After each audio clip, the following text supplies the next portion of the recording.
Good morning. Today is 30th of March 2025 and we are going to be racing today. Today we are going to be racing at Wagga. This is in New South Wales, Australia. The track rating is good. The last finishing mile from the last bend to the finishing post is about 420 meters. And the shape of the track is a difficult shape. I personally never like to race on these triangle shapes. They work. They have a very different character. These tracks, they have a very different character, and but that's the only option that we have today. And this is where we're going to be racing. And we'll see what we can do. We've got 8 races coming up here today. The ground rating is good. We'll see what we can do here. Welcome to Grandstand. We do horse racing 5 days a week, and we do that in 2 steps. First, we try and identify the best horses through physics, mathematics, a little bit of understanding of horse racing. And once we have identified the best horses, that's when we take a look at the horses at the paddock when we get the live stream from the paddock or the gates. If we find that all the horses that we have chosen are looking good and good to go with, we stick to our picks and place our bets. But if we find that there are circumstantial changes or there's something else that we cannot avoid, we often step out or we make changes with our bets. It's horse racing, so we need to be vigilant. We need to be making decisions that are worthy and in favor of us. So that's what we try and do. I've got 3 tabs opened in front of me. The first one is where we get to see the live feed. The second one is RaceNet, where we get to see the odds and the scratching. The third one is where we get to see the winning numbers, the official winning numbers. So we'll get on with the first race today, which is here at Wagga. 6 in 16 has been scratched. I'm going to take a look at this and I'll share my thoughts. Till then, we'll try and put the feed on. We'll see what's going on. Yo. Out of the holes yet because it was not so long ago. But the start try behind Rossay's Lad, where you got a really good squeeze at the top of the straight, he sort of got pinballed. He's only little. Yeah. So we sort of, that ended his run a little. That was the Krakenthorpe alcoholic. Mr. Butlowski, I know, hasn't necessarily Frank performed his run second in like the 3-year-old duel. Yeah. So it's pretty good form lines, isn't it? No clue how Hoosh won last start. Unfortunately, drew barrier 12 or 11, went back to last, circled the field, flew through the line. The Lobster, trying 1400 now, I think most certainly suits. Yep. I just threw Tokyo Bandit in because it's coming. Your other option was Loves the Ladies, so. Yeah. But there is market support. I don't know why, but because I didn't think it was coming on this preparation, but it is back in trip, maybe. Billy Hilly is flying with his horse. Isn't he? Except for this horse. Except for this horse, I agree. 6, 4, 9, and 5. Let's look at the fourth. It is also a benchmark 62 over the 1400, but your favourite in this one is with Right Out. He was good to me first up this horse, and he's getting out in trip. You know, he was a real talent, this horse. He started off with Casey Fogden, but he was plagued with injuries. $3.40. Jungle Fever, who I said to you, as you correct, a move there market wise. I thought he was your reliable tip on the synthetic. Surreal AM 480, Mr. Caleb $6, and then the other of Rock Lobster stablemate, Crazy Eyed Fred, is $7.50. I've gone with Jungle Fever. Shock horror. Wow. This fellow was $6 all the way through betting even this morning, and just glaring over to me. He's got perfect draw. He gets 3 kilos off for Corey Sutherland. He's had 2 starts on this track for first and second. You know he runs the 1400 out. And I think the only reason we got a good price, his win at Ipswich 2-back was terrific. Overdue win too. Overdue. And then his last start, that benchmark 58 behind Hollywood Epic, he's ended up beating 5.7 lengths, but they overcooked it up front. You just bagged that for him with that and he managed to stick on really well because the race was hard for him on pace. And now here's Prometio Mass. This is your roughie because this might as well just be your preview. Here's Prometio Mass's trial. That's the grey horse that's just running out of gas and about to get run over top of. Take us through that trial. What did you have for second, God love you? I had Radoa's second. I had Surreal I Am, a really beautiful mare. She's a you'll love it. I love him, sorry, when you see him in the yard, son of I'm Invincible, but he's never raced on the poly track Do you before. have it in your numbers? And only for third, and then touch of class stuff for fourth, improving right through the prep and hyper race. But that doesn't really matter with the multis because Jungle Fever will win. Yeah, okay. Well, that was my roughie that you just saw in the trial, sent back to the trials. Look, his form is very checkered, and it's all about going back and digging through his replays because there is good runs in And some on the synthetic. and some on the synthetic and a winner on the synthetic, mind you. Two back at Bow Desert, I thought was a really good run. Was wider and still hit the line. And then last start, you couldn't make ground on that good through surface of Warwick the day we were there. True. He spotted speed a long way behind Touch of Gracie. And every start prior has been really, really good. Mixing his distances. He's not yet proven at the 1400, but he's placed in those runs before. Yeah.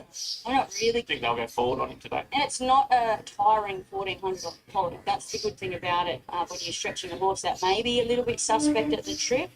Will they go forward on this horse? I would rather just sitting in behind speed, get momentum. But I think he's a lot better with flight. But he does have tactical speed. You can do whatever you want with him, really. I agree with you with Cyril. Jungle Fever is the reliable tip on this track. He likes the track. He's deep into his preparation, but he still races well. Corey knows him really well. His father trains him. That was an overdue win two back. You know what I liked about that win two back? Actually took a sit on it. Yeah, I mean, today, what I'm thinking today is someone's going to get a fairly soft lead. Mm-hmm. That's why I was asking about Prometio Mass. I think Corey will be thinking about it on Jungle Fever, and obviously Rideau, our favourite. Jai Williams will be wanting to get across, and if he can, get complete control. But do you want to give the favourite complete control? I don't know. There's not a lot of other options. So 3 of your 4 are all on pace, and Sula probably just takes behind. So I think the on-pace runners should dominate. I think you won't be too far off. Yeah, and then right out, like him stretched out and trip now to the 1400 metres. Some excuses since that. Really good demolition on first up at Gatton off of like the sharpest time I've ever seen. We'll take a break on Sky Thoroughbred Central. Our quaddy kicks off in race number 5. Looking forward to see what you tip for the first leg of the quaddy. I'm sure you are.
Right, this is what is going on.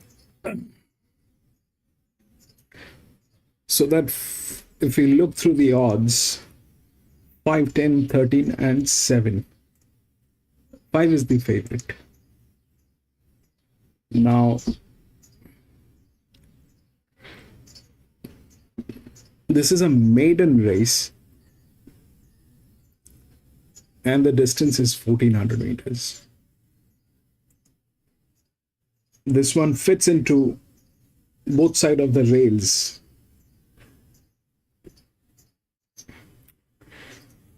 But 5 and 10 both are neutrals. On the contrary, the 5 has advantage on the distance. It has been on this distance. That's there. It has been there. Is it a good horse? It is a good horse. They almost identical horses, 5 and 10, but 10 has better management. That's also a neutral, but 10 has better management. That's the first thing. Now, generally, a 1400 meter is about the BBs. Two of the BBs, they always get into it. Two of the BBs will always get in. Now 5 is not a BB, and 10 is, 12 is, 14 is also a BB. So that's one side of the story. The other side of the story is the pressure which is there is probably we are at a track where they do not have the right horses to put in pressure. That's why the pressure is so less.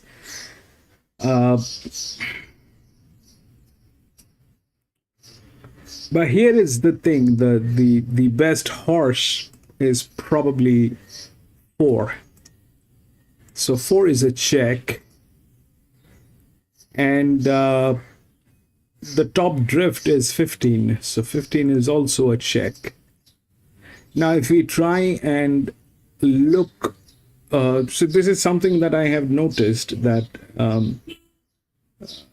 the major tracks like Flemington and Randwick and all that, they are far more advanced with technology, and they are in a position where they put the drifts into different gates where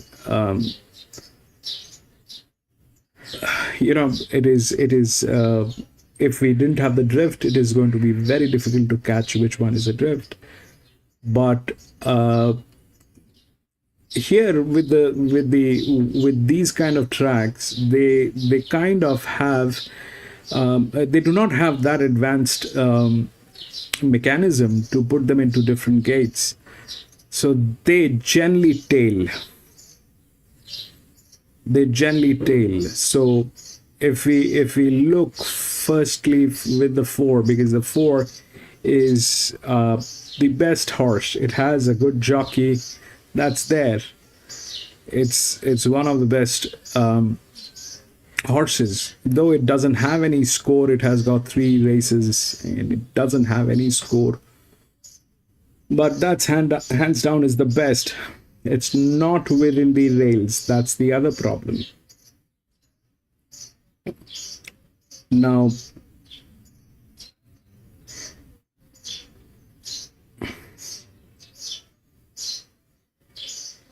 that 15 is supposed to get in. Whether that 4 gets in or not, that 15 is supposed to get in.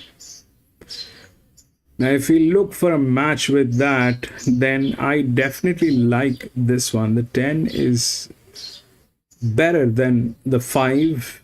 It is also better than the 12 and 14.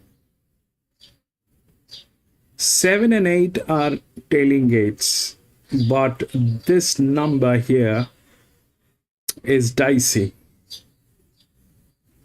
The neutral probably will win. The neutral probably will win.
Probably 10. I am not going to get into this. This is the first one. We'll check how this track is playing.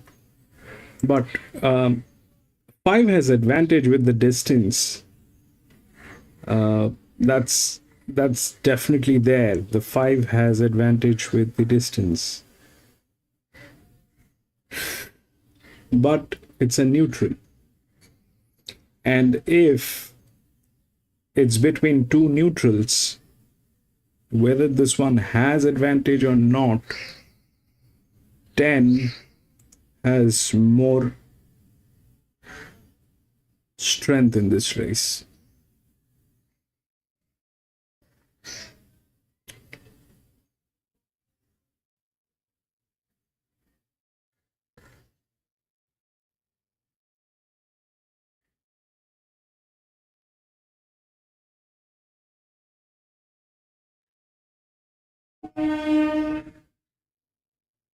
The chances are enormous. Chances are in wide array of chances.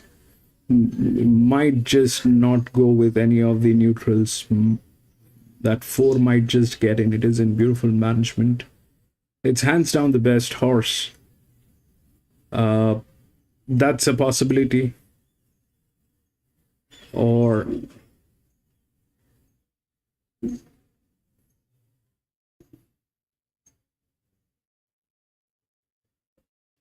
it might be 10, 15, and then 12.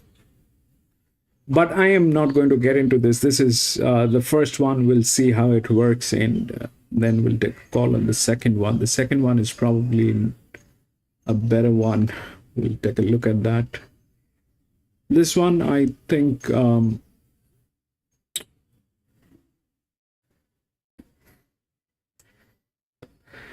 let's just watch.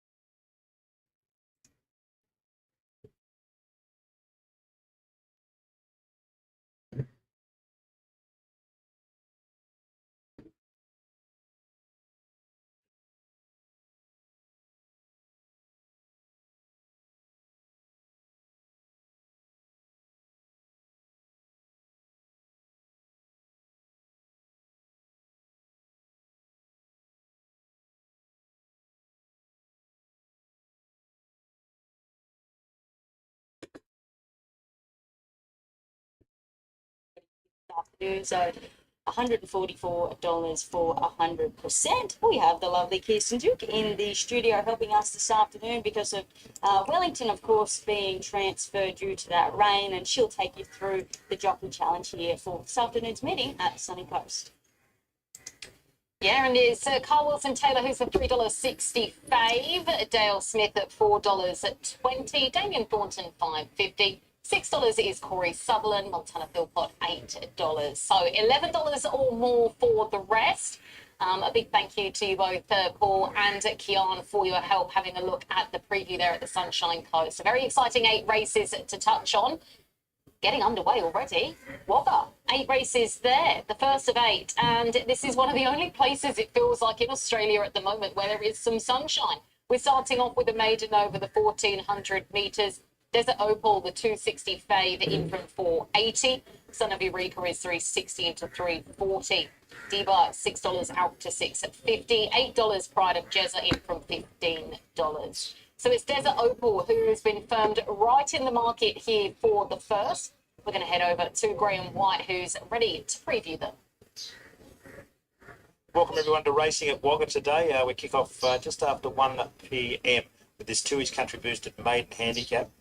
The ones in the market here are the 5 Desert Opal at $2.60. The other one there, Son of Eureka, at $3.40. So horses 10 and also horse number 5 are our favourites. So this opening race on the 8 race program, the 1 to 5, big odds for Shane Bloomfield and Billy Owen. I just think he's been struggling too much in recent starts to show up here, hence why he's an $81 chance. The 2 Iconic Guy makes its return for Michael Sparrow and James Innes Jr. Drives out a little bit. It's another one that's at very big odds here off the back of some ordinary runs last campaign. Hopefully it can go better.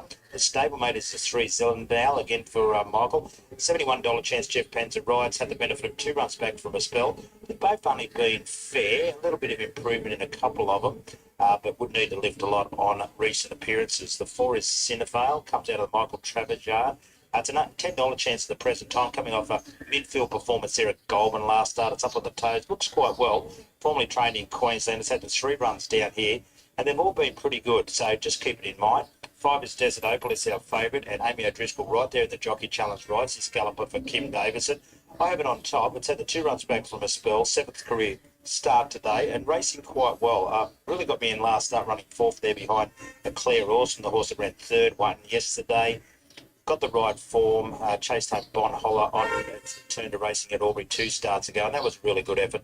Hence, for that reason, I have put it on top, our $2.60 favourite. The 6 is out, 7 is Pride of Jezza. I got me in a little bit, this horse. It's returned to racing just behind the place getters there, behind One Hard Lady over 1,000 metres.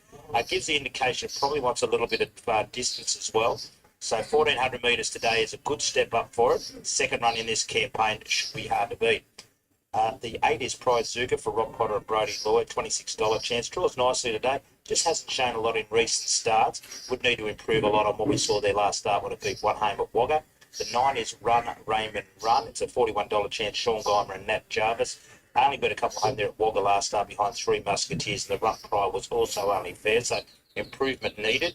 10 is Son of Eureka. It's right in the market for John Kissick and Matt Dale. It's been racing okay. I thought a little bit more was needed there last start, running second behind Turn Left, and then even starting forward, a 6-horse Phil beat 4 lengths at Bathurst. So we'll give it another chance today, and should be competitive. The 11 is Poland's for Marie Hopkins at Glen Carl. Draws the inside, big odds, triple figures in fact. Coming off a run last start, but it only beat One Home at Orange, so would need to turn that around dramatically to show up here. 12 is a bit sus for Nick Olive and also Rebecca Bronnet Bragg. A $26 chance for this 3-year-old filly. Start number 8 today. I had a couple of runs there last campaign, which were okay, must be said, and then set a trial since its last run on Feb 21 just to tick it over. We'll see how it performs. 13 is Debar. This one with Blake McDougall aboard. It's been $5.50, $6.50. And with Ross Purcell, this horse is on debut. Has a bit of breeding by Tessort and second in both trials. And one of those is behind Pride of Jezza, who goes around against today. So top jockey on board, comes out of the right stable, should be highly competitive.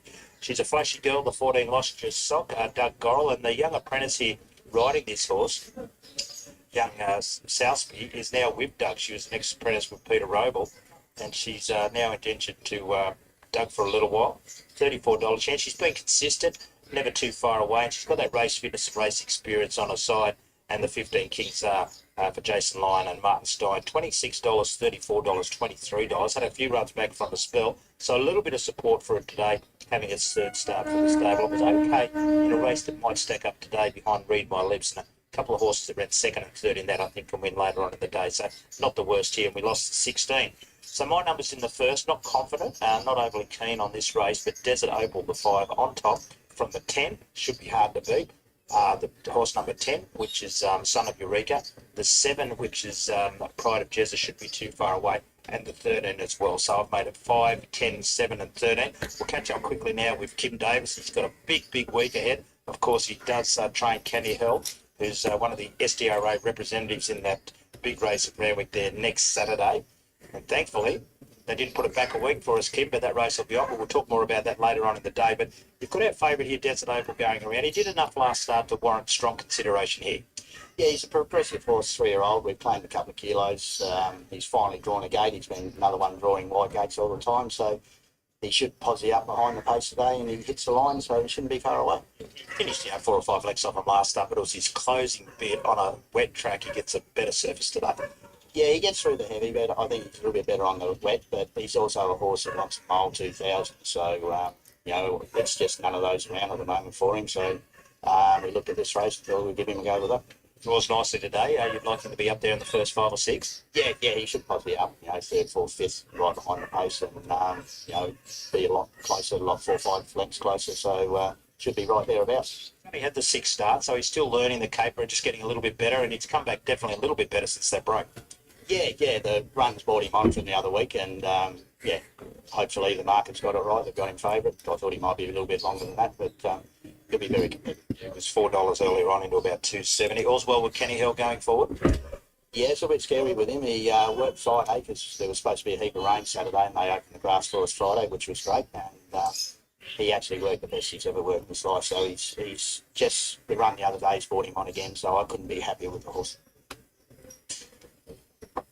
$15 chance, but Gallant Starter is our favourite at $3.50 for that country championship race there at Randwick on Saturday. So a big week ahead for all those connections. Of course, Wagga with the 8 races today. So I'll throw back to you, Kirsten, and Kim has the favourite here. Desert Opal's been $2.60 to $2.25. Absolutely has. Even bigger push, actually. Originally opened at $4.80. You mentioned it was $2.60 this morning and now to $2.25. That is the shortest price the Desert Opal has been all day. Son of Eureka is $3.60 out to $3.70. D-Bar, $6 out to $7. Pride of Jezza, $15 to $7.50. So your numbers there I can see on the screen, 5, 10, 7 and 13. Desert Opal looks like people are very much backing you here, Graham, because at $2.15, it continues to firm. It's just jumped back out to $2.20, but it did get quite short there. Worth mentioning is Sarnafil, $10 out to $12. And then there's a big jump out to $31 or more for the rest of the market. Leading that charge, drifting from $11 is a bit sus.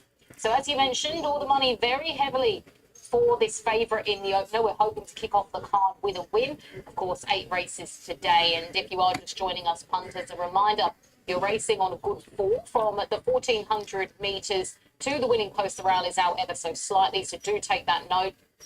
And the weather is fine, as you can see. Just one of those horses being a little bit tricky heading up to the gates. You can see all of them are there, bar one, and there was one that was just being a little tricky. Now, from the screen that I can see, it looked like the jockey was wearing some light blue silks, maybe a little dash of orange on them there. It might be Iconic Guy, who's the triple figure odds runner there at James Innes Jr.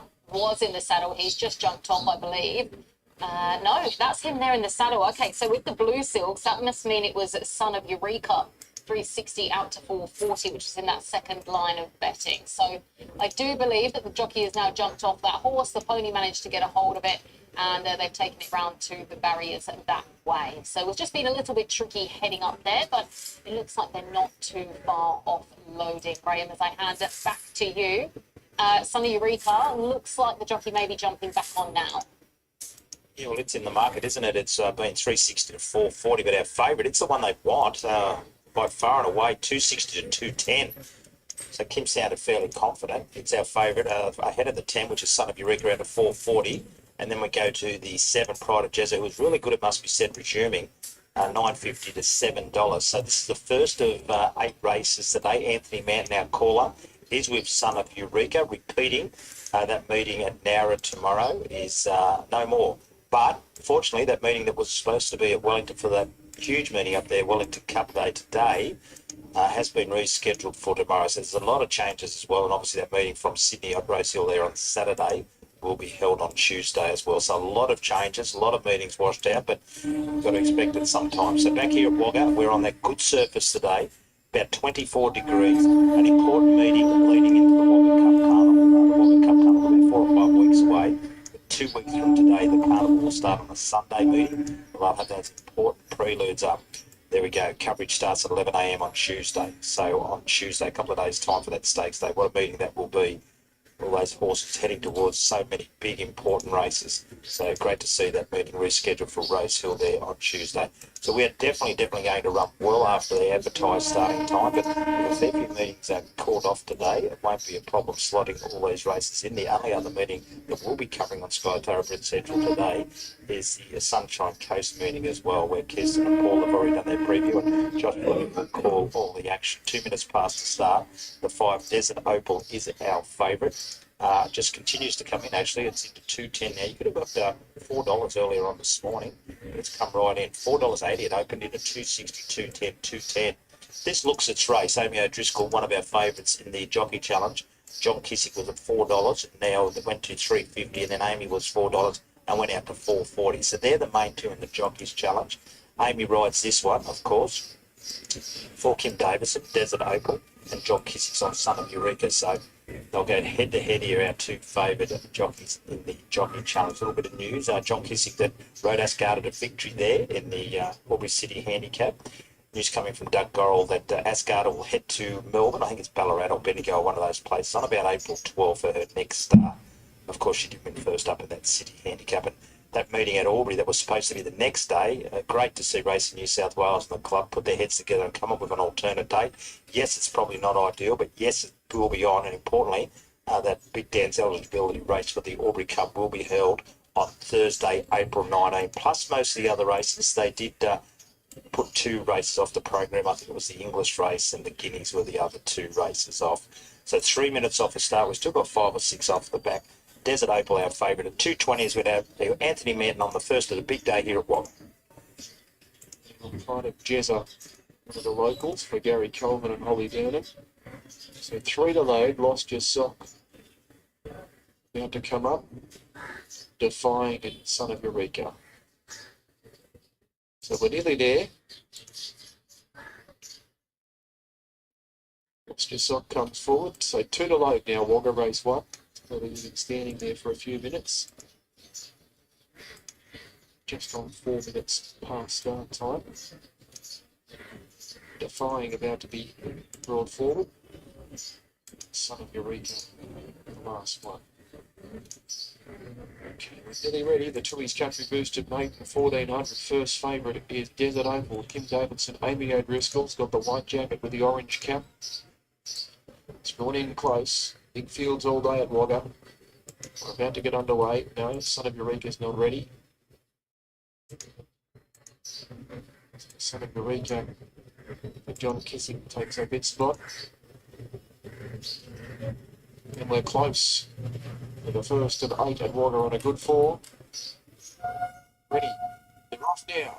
Desert Opal came away a little worse than midfield. Son of Eureka, Run Raymond Run. They were the first 2 to begin. Pride of Jezza's in 3rd. King's R's in 4th. And then came Collins in 5th. From a bit sus Prizuga. Then Desert Opal, the favourite, settles down midfield. It's being followed by D-Bar, who's got back a little worse than midfield. Then Lost Your Socks, Millennial. Cinephiles in that group of runners, Defying as second last. An Iconic Guy. It's 5 away last. Good speed up front here. Run Raymond Run. And Son of Eureka, they're calming each other up. Son of Eureka's got a narrow lead from Run Raymond Run. Pride of Jezza's in 3rd. King's R's in 4th. Prizuga 5th on the outside of Collins. And then came Desert Opal, a bit sus, Lineal. D-Bar a fair way back with Lost Your Sight. Defying Cinephile and Iconic Guy's the last one. They're on the turn, 500 to go, these first two. They've served it up to each other. It's Son of Eureka and Run Raymond Run. They'll turn the bend in front of Pride of Jezza, who presents. King's R's cut the corner. Pollens follows in. And Desert Opal's coming down the outside. Son of Eureka got rid of Run Raymond Run. It led by a length. King's R getting up along the inside. And Desert Opal, Pride of Jezza, they're coming as well. King's R got up along the inside. Hit the front of the 150 from Desert Opal and Pride of Jezza. King's R's in front from Desert Opal. King's R from Desert Opal. King's R. King's R beat Desert Opal. Third, Pride of Jezza. Fourth, Son of Eureka. Then came D-Bar. It was followed by Prize Zuga and then Run Raymond Run from Defying Pollens, Cinephile, A Bit Sus, Zillennial, Iconic Guy, and Lost Yourself. Kings are the winner. Oh, it's a rough result to start the program. Number 15, Kings are at big odds. Jason Lyon for Martin Stein. Number 15, Kings are, who saved all the ground there, was positioned right behind the leaders. It snuck up the inside once the cutaway was in play. And it's been too good for number 5, Desert Opal. Third is 7, Pride of Jezza. And fourth will be number 10, Son of Eureka, and a weakening fourth too. Was spent at about the 200. So. Well, what a great result. Paid $38.50. And Martin Stein, the trainer's ecstatic with that. And you said, Marty? So what happened is those neutrals did not get in. The 4 did not get in. That 15 actually with that outer drift, that got in.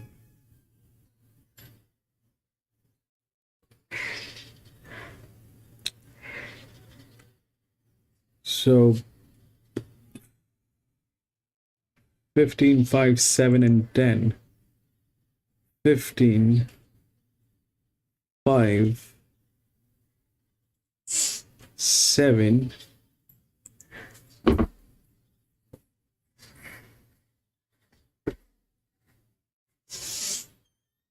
and then 10.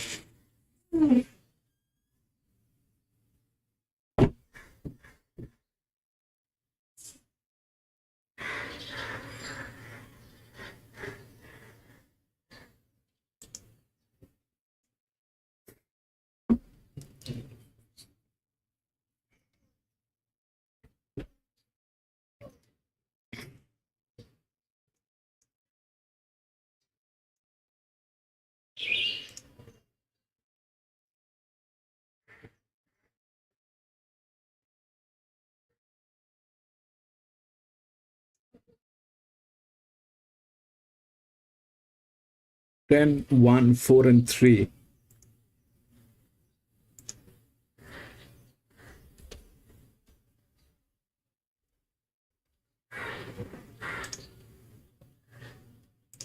In that race at Coralwell, because we've got a horse going around a couple of races today. Showtime Castina, he ran third in the same race behind Read My Lips, keeping in mind Kings R ran sixth in that race. So that form looks a little bit stronger again. And we've got another horse later on who comes out of the same race as well. So the form just stacks up really well now. I think it was Holler Loud. Yeah, it was. Holler Loud ran second. So they'll be our favourites in races 2 and 5. We'll catch up with Jason Lyon. He's got a few good rides today. And he doesn't mind his chances in the upcoming race as well. So our first race, they paid quite well, didn't they? Long price winners. You often see that here with these get a long price winner up here at Wagga. Good to see for Martin. He's one of the good guys of racing for sure.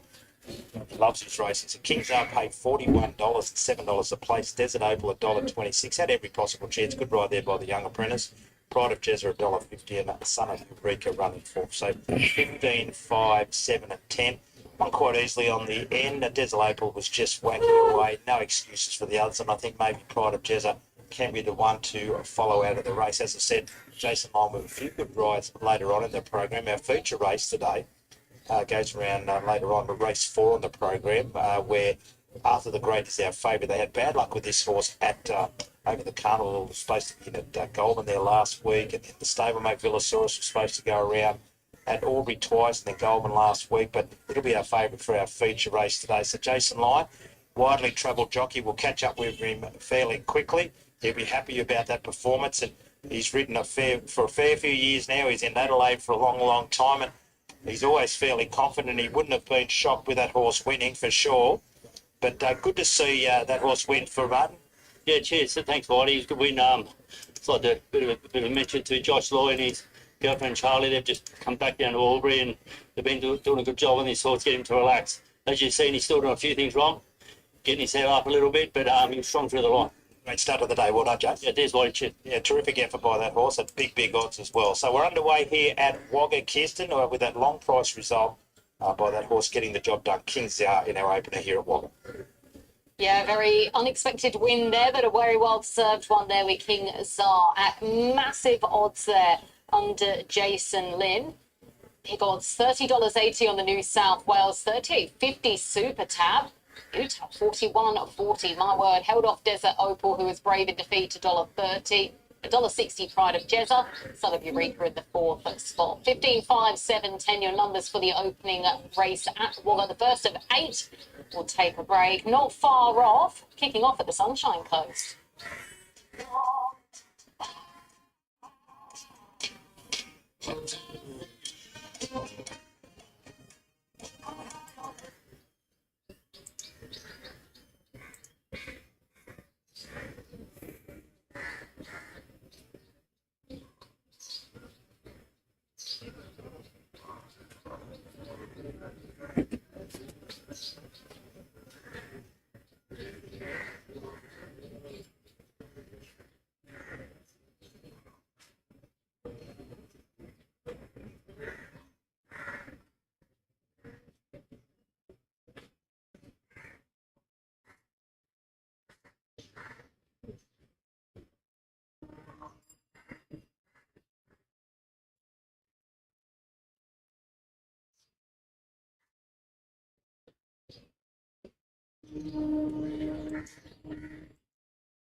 Right, this is the second one.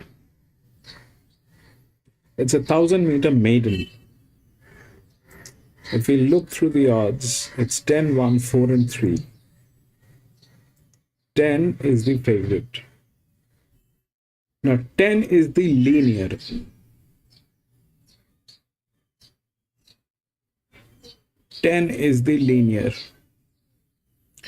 But this linear is not a very strong linear.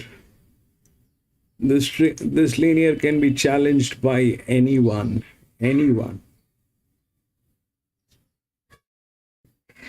Especially that 2.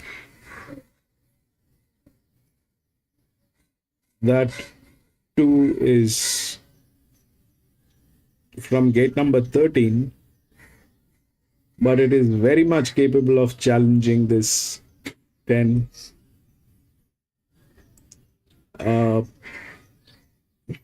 This is again a maiden. So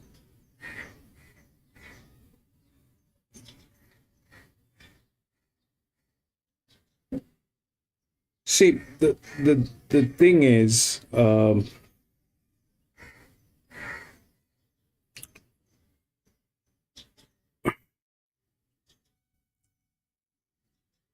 it's not a great, it's not a great one. It is not a great one. That 8 is very much capable of delivering this distance. That 8 is very much capable of delivering this distance. This 8 has advantage, like the 5 had advantage with the distance and it got second. So the same advantage is there with 8. Now, the problem, the first one, what happened is that 15 went through with the drift. We spoke about the 15. I did not expect that to win. That should have been a second horse. That should have been a second horse pool, but it actually won. That's a little surprising. That is a little surprising. I thought, probably 10 is going to win. 5 was not in a winning position from multiple angles. Though it had the advantage with the distance, but still it was not in a winning position. Firstly, because of the rails. It's the third one from the rails. And then the 10 had advantage with people. The management is better than 5. So also 5 had one of the jockeys that was very difficult to work with. So that was the first one. The second one here, what are we talking is that 10. The 10 is the linear. There's a reason for this thing to be favorite. That I can understand. But will it win is the other thing that we need to figure out, because this thing is not a number. It's not like, we are getting a 3-figure number. We are getting a 4-figure number. So this is not a winning horse. If it wins, well and good, but that's a tricky number. That's a tricky number. And honestly, I like the 1 way more than the 10. That is there. And if that is what it is, then 2 is in between.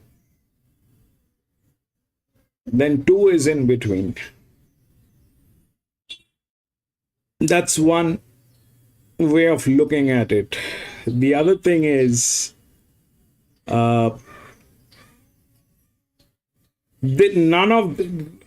honestly speaking, none of these numbers are winning numbers. I will not be surprised that if that 8 wins or that 18 wins.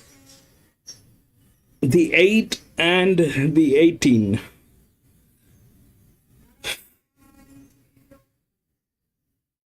Because the 8 has probably the best jockey. It has an advantage with the distance. It's coming from gate number 11.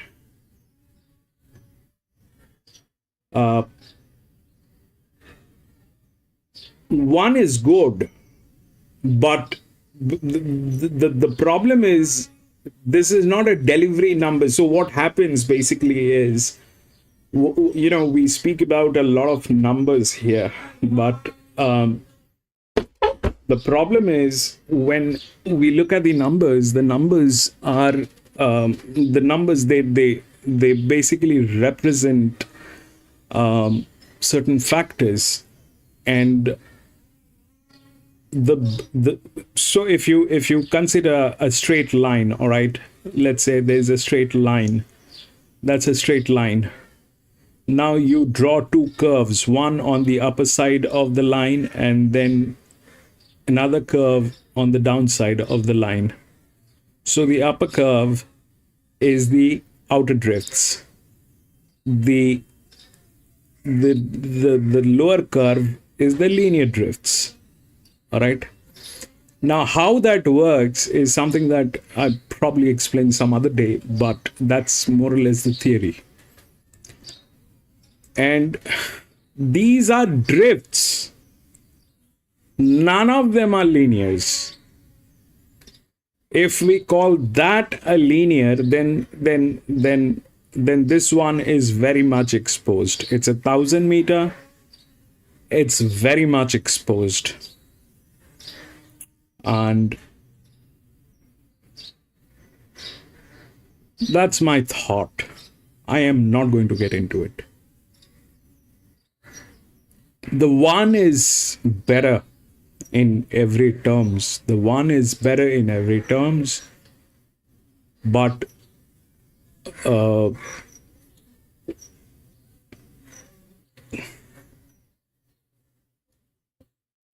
it's better in management.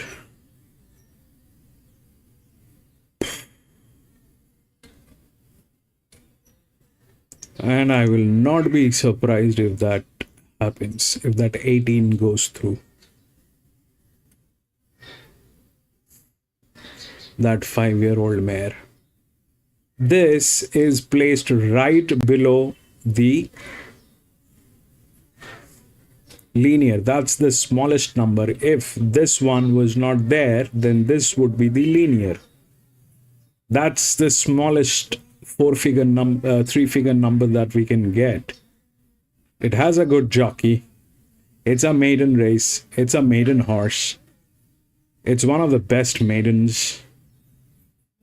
And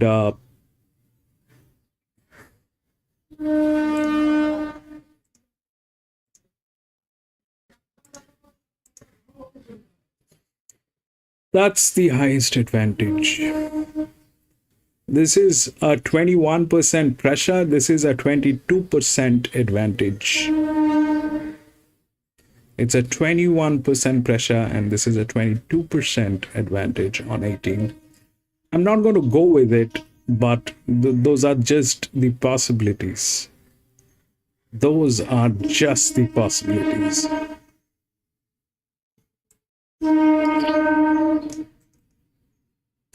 Tuna, welcome back, Tuna.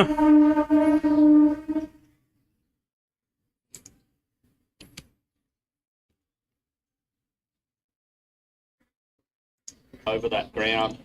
And even though it was a solid enough trial win, and there's no reason she can't knock a couple of these over today, I'm not as convinced she's going to handle it as well as, say, Aquatia, that we know has handled it before.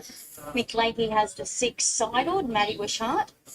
Won his maiden at Dolby at the end of last preparation, has come back with 2 runs this time and safely held on each occasion. Not sure if Matty will be positive and try and lead on him today. Maybe that's the best tactic. Robbie Dolan rides the 7 to round us out. Soul brother, Josh Oliver, trained in Swamba. Yeah, broke his maiden start number 3. That was a Bundaberg. So we're not sure what he beat up there or the manner in which he did it. But at least he's knocked that maiden over at start number 3 and he's off and on his way.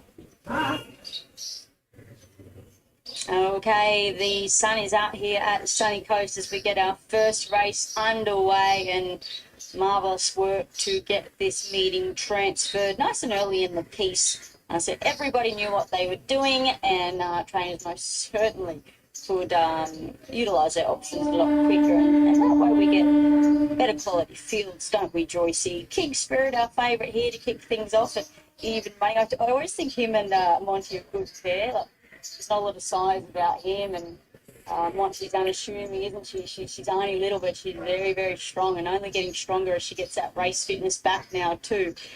We've got Gary Dowdy's runner on the second line there at 3:20, and just a little drift now for Hacking on fixed odds. You know, we are back to one of those tracks. The only one with the favourite King Spirit did open the second favourite, so the market has chopped around with those top two, and I thought the market had it wrong when we first did the form, and you had to sort of King Spirit over Equity, but the bigger the gap gets, the more you sort of start to think, well, Equity might be getting out to a potentially good price, particularly now we've seen Equity come into the yard and look as forward as she looked. Yes. She didn't trial, but obviously she's done plenty of work down there on the Gold Coast, had a jump out or two, and she's looking really well. But we'll stick with King Spirit from that inside gate. Not sure if Monty has to lead on him. She could probably take a sit, depending if Hacking or Aquatia made a beeline to the front. And if she did that, she'd end up having to run the race just behind. So happy enough with the way the race maps, whichever way they play it on King Spirit. And as you said earlier, Kian, that last run at Eagle Farm in a Saturday benchmark 70 should just be a little bit too strong for these. Aquatia is your big danger. There's a little bit of money coming for her late. No doubt off that really forward parade. She's proven on the track. Jason McMurray takes 2 off, so she gets a good little weight swing on the fave. Number 5, Hacking. Okay, 18 is scratched. One poly track to another one's different. 6, 12, 13, 14. And at least she did win that trial at the Gold Coast on the poly. And then we dropped down to number 6, Seidel. I didn't sort of have to put a flip between the 6 and the 7 and the 4 pick, and it came up on Seidel. So 1, 4, 5, 6. Right? We do.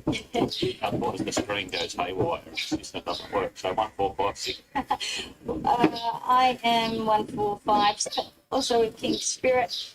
And he just went down fighting, second up, sent out his favourite behind Gold Fever, who was again one of 6, those 12, mains 13, well overdue, racing around 14, Southeast 15, Queensland, very tough. And then obviously made amends to win his next start, and very good up on speed in Saturday grades, different sort of pressure when they go to town. And so he found out the final furlong and tried really hard. And I think the key also is coming back to the 1100 metres. He's probably more. All right. Then this thing changes. I just removed the 18. In that case, the 19 will be the 1. And here it is 21% advantage. Here it is 21% pressure. That will now get right below the 10. It's from gate number 14, has 1 race. That's the hand. Doesn't look like these people lose races. It doesn't look like that.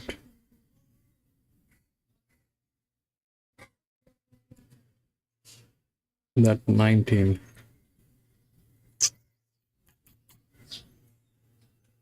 It's 497, 3, 1. 14.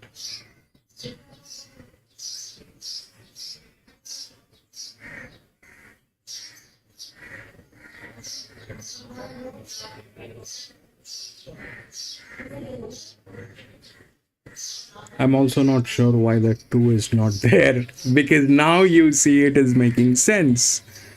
That is 14, this is 13. If we look through the rails, that 2 is well within the rails. That's the highest drift. That is the highest drift. And 19, if this one was not there, then this would have been the linear. So both of them are not there within the odds. 1 is there.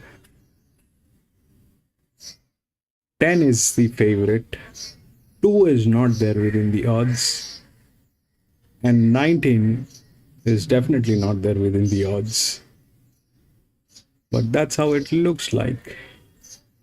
That's 100% loss here, and they have been making money. So these people are strong. They are good. And that's the outer drift. But I am not going to get into it. This is not the track to try all that. So Soul Brother further back to the side of. Packing's right out the back door, but King Spirit's raced away. 3 lengths in front. Aquateam trying hard. Sidle down the outside. Plugs away. The King Spirit going well. Going like a winner. 3 lengths in front. Sidle to second, but King Spirit has won well. Second Sidle, third Aquateer. Packing's run fourth, and Soul Brother, the last one to greet the judge. Opening favourite, 2 good. King Spirit. Number 1, the winner. Montana Phil Potford. 1, 6, 4, and 5. King Spirits really well handled by Motti, just able to establish that fence in transit and just rolled off into that really nice part of the synthetic track, and he's able to sit on speed and then give a nice little kick, this horse. He's only little, but he's very tough, and he's put them away nice and easily, as his form suggested perhaps it would do so. So I was around the race. Wow, 660. No dividend there for Aquateer, who couldn't match King Spirit and had his heart broken, maybe, and then Happy fourth. Yeah, Kian, absolutely well summed up. I'm just a bit surprised with those totes. $1.50, $1.60 across the board. Doesn't make sense, because he was black odds all the way through until jump time. He did trim up right at the death to $1.90 on the QOP, and Aquateer touched $2.90, so I'm not sure. I was also I'm not confused. sure if those totes are accurate. I hope they're wrong. So if you're back on the tote there, you've been handled, but not sure what happened. I don't know how that happened. $1.90 jump price. So anyway, keep an eye on those totes, and hopefully they adjust the right way for punters. But otherwise, that is what it is. Those numbers again: 1, 6, 4, and 5. Margins 2.5 weeks. 2 1/4 by half length there, Joyce. 36.9 is the last 600. 106.74 was your overall time. 1 beat 6, 4, and 5 after the running of the first here at the sunny coast. KD, we'll head back to yourself in the studio. Legend, guys. A great way to kick off the card there with King Spirit getting the job done. Was backed in like a good thing and performed like one. $1.50 and $1 on the UTAB. 160, 170 New South Wales Super Tab 161 at 20. Sidled in the second spot underneath Madeline Wishart at 660. Jace McMurray, no third dividends for Aquateer. Hacking in the fourth spot. 1, 6, 4, and 5 to kick off the card at the Sunshine Coast with Paul Joyce and Keon Dickens tracksides here in Ultra Safe Hands Punters, with those two steering you through the 8 race card today. All right, now, if you are just joining us, do note we've already had the first race at Wagga. They have 8 races there today. It's currently a good 4, and so far the sun is shining. Now, we had a bit of a blowout in the opener with King Tsar taking it out at odds of around $31. That was on the New South Wales tab. If you looked at the U tab, it was around $41. It was really blew right out. Now, so we are having a look at the second event now for Wagga, but do note there may be a little bit of a delay due to them just waiting for a second ambulance. So the first one currently occupied, and they're just waiting for a second ambulance to turn up to the track. Now, we will keep you updated with everything that is occurring trackside, of course. We're not entirely sure as of yet what news we do need to pass on. Looking at the market for the second at Wagga at the moment, in this maiden over the 1,000 metres at $3.60. Showtime at Castina is in from $4. 440 Foreman's Gully. Money flows for Just Be Trying, $9.50 into $5. In the nick of time, draws the rails and is $9.50 to $6.50. So plenty of movement in this market. We're going to take a break on Sky Thoroughbred Central, try and reach the team trackside and bring back some more information for you.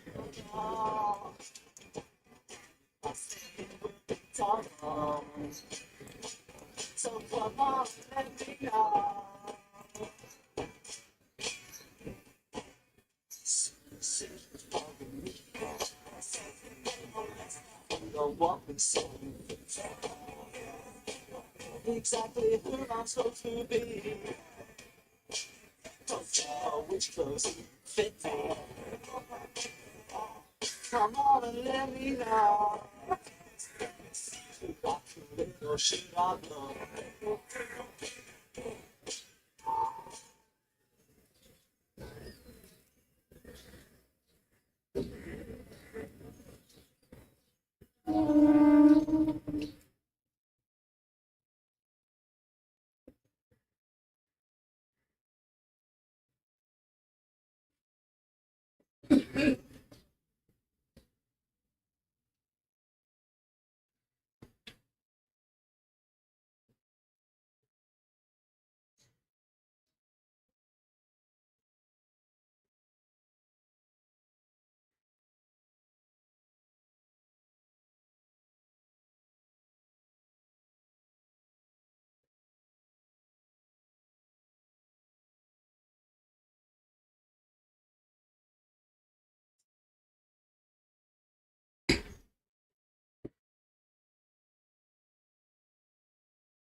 Thank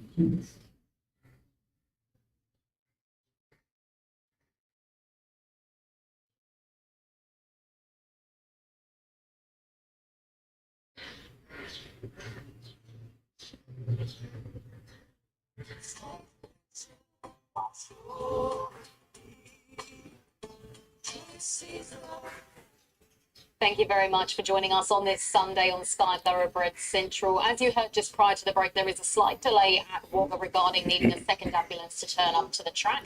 Joining us is Graham White. He's got all the latest. Yeah, just a bit of an update, Kirsten. Yeah, James Ennis Jr.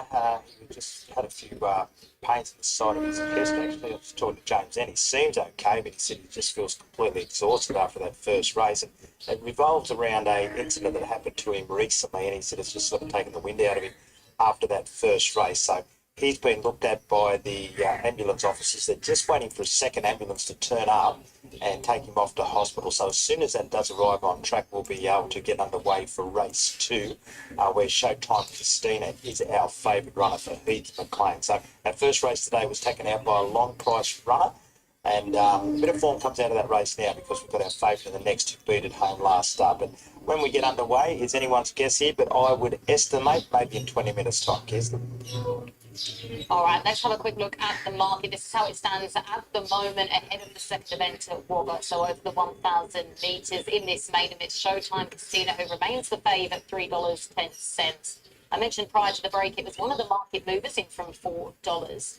As is Just Be Trying in that third line of betting. $9.50 into $5.50. Sandwiched between those two market movers is Foreman's Gully at $4.60. And to wrap up the runners in single figure odds of $7 is in the nick of time.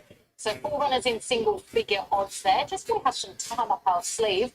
Something you might be interested in is the Star Doncaster and Australian Derby barrier draw. Derby, I should say. We're not in America, are we?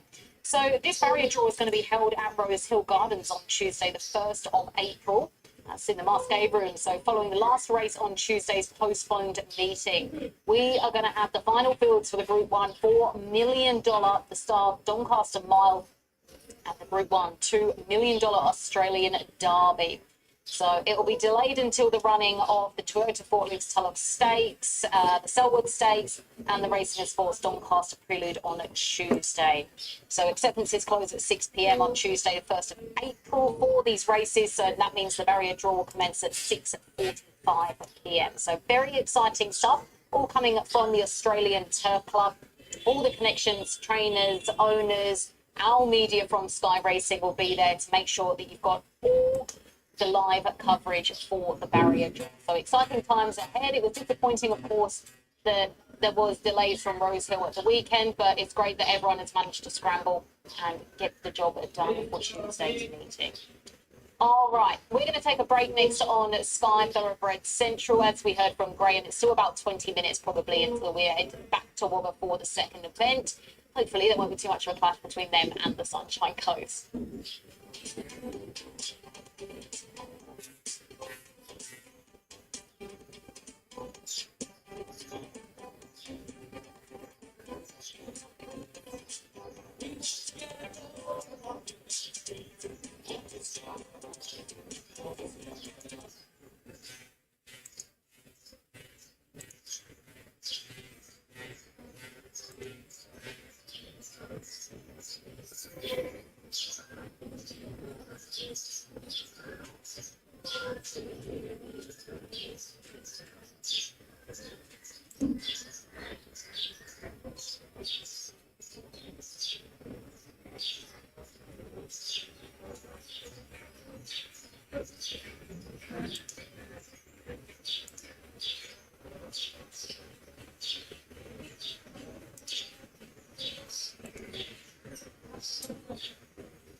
All right, Matt, put your left hand up on wiggle of the horse, grab that, and then right hand over the top on the other side there, and then tuck your left leg, good swing, and I'll tuck out. He's got.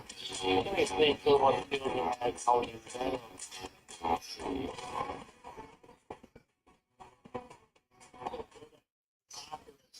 Right. Not breaking now. They're just trying to beat for the right as well. It's freaking hard, right? Right, well, we saw that Tyler went on the sim, and I think it's time I took him around and do some drifting.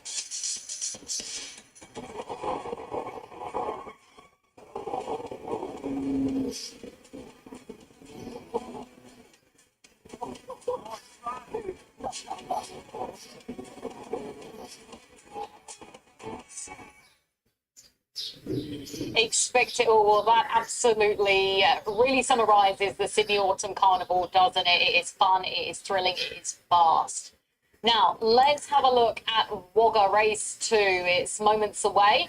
They did have a little bit of a delay waiting for a second ambulance, but they have been ultra quick and we are ready to kick off the second event at Wagga as we join Graham White now. Horses are in the yard. Thanks, Kirsten. And they've come to the top one here, Foreman's Gully. It's in at 390 from 650, and it's our second favourite behind Showtime Christina, who's there at $2.50. So they reckon we might be about 10 minutes away. So let's hope so. The one Foreman's Gully here, geez, they've backed at $650, $380, $394. Rob Wellington having its first start in this area. And it's shown a bit with Rob, and it's really good form behind a horse called Recon, who goes quite well and won a couple in a row there before his last start. So it looks hard to beat here. This new rescheduled time at 2:02. 2:02 has just come through from the stewards. Horse number 2 is Hot Toddy. Hot Toddy is our second horse. It's resuming from a spell. Daryl Burnett draws terribly. Right on the outside for Josh Richards. It's first up from a spell, but got its share of ability. No surprise to see it race quite well here resuming. Hasn't had a start since December. 3 is in the nick of time. Good luck to the connection with this galloping prepared by Todd Smart.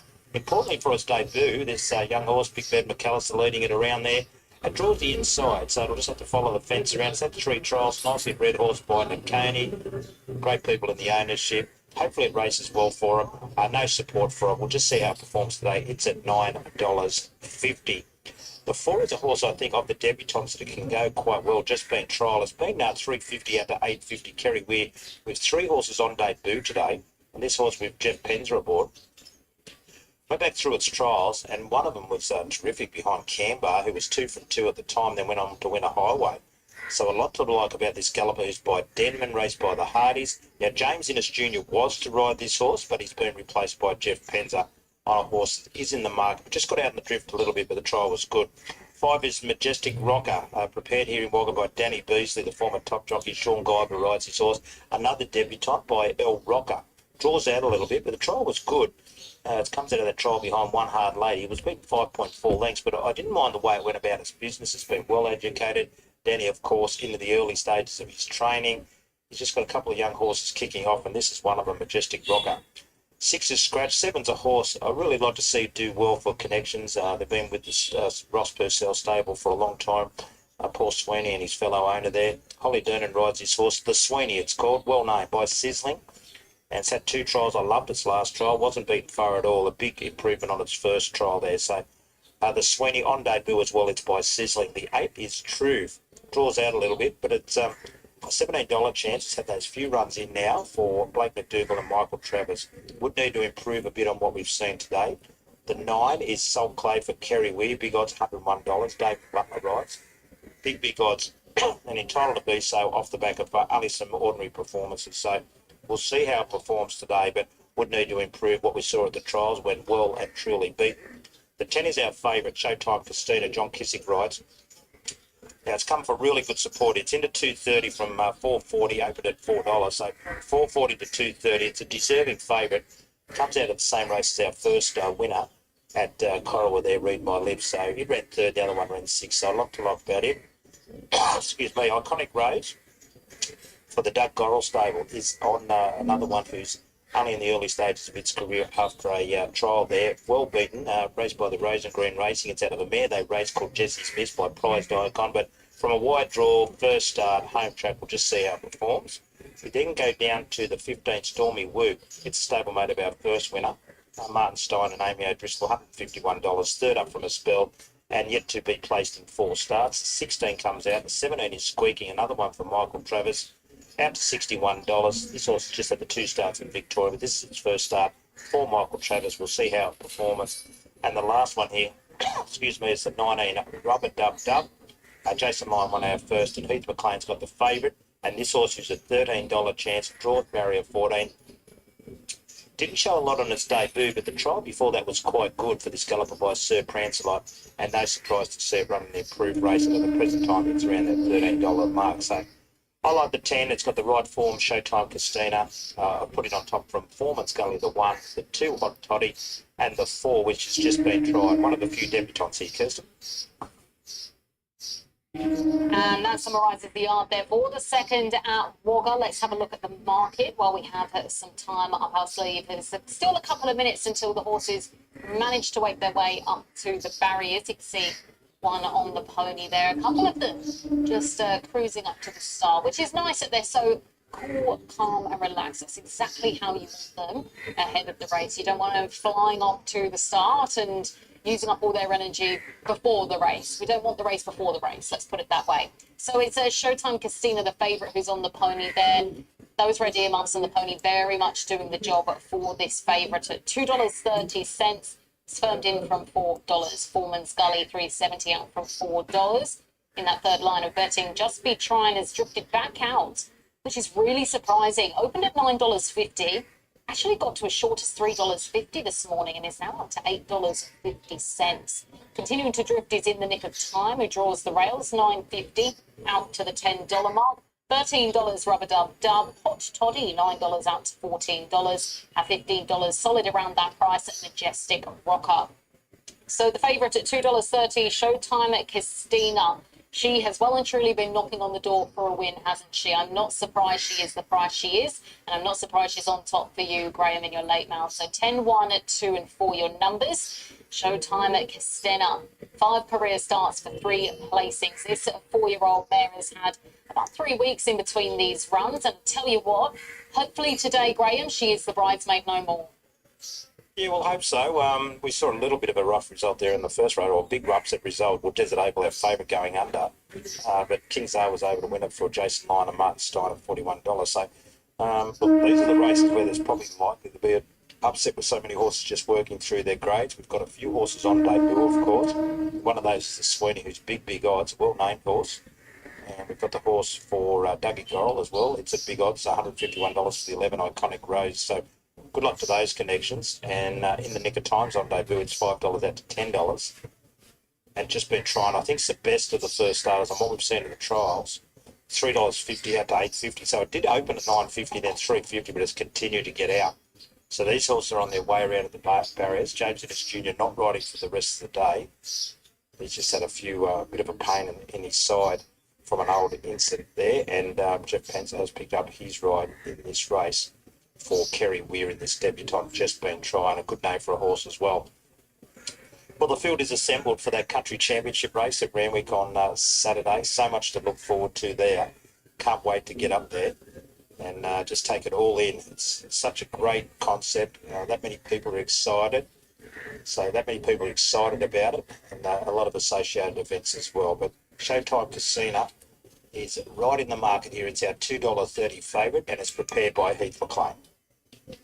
Well, gee, she's been consistent this time in Showtime Castina. She was excellent running a place in there at big odds at Albury, and then she's come out and gone bang with good runs since. She looks hard enough to beat, but competitive line-up just the same, Heath. It is very competitive line-up today. There's a bit of speed in the race, so we're just going to hopefully get across to the rail, hold position, and hopefully she gives a good kick at the end of the race. She's a tough filly, and she's been trying real hard lately, and we've just kept freshening her up a little bit and keep her right, and she's been going really good. So just hopefully today's the day. But I mean, the times in the race, I mean, there was a race there a couple of weeks ago that she missed out on at Albury that she would have just absolutely bolted in. But unfortunately, we didn't get into that. So today's today, and we're hoping for a good run today. So As mentioned to you before the interview, the horse that won the previous race, King's R, at 6th in the same race that you ran 13th, so that makes the form a little bit better again. it does. It makes it look good. So hopefully that can continue on into this race. But John kissing on today, so hopefully he can get her up, which will be good. So this race was due to go at 150, but now it's still about a minute away, but we'll run even later than that, but they should pick up time fairly fast, you would think. So in the nick of time, On Debut draws the inside. It's at big odds. It's one of the longest priced runners. The money continues to come for this top one, Fireman's Gully, having its first start for Rob Wellington. Does a great job with his horses, Rob. With Billy Owen aboard. It is our second favourite behind Showtime Christina here, Kirsten, and they're the main two in the market. Yeah, they absolutely are. And regarding movement in this market for the second event at Wagga, it really is all flowing for the favourite, Showtime at Christina, $4 to $2.30. As you mentioned, well backed in and is the shortest price that this girl has been all day. Foreman's Gully's drifting through 70 out to $4. Just Be Trying.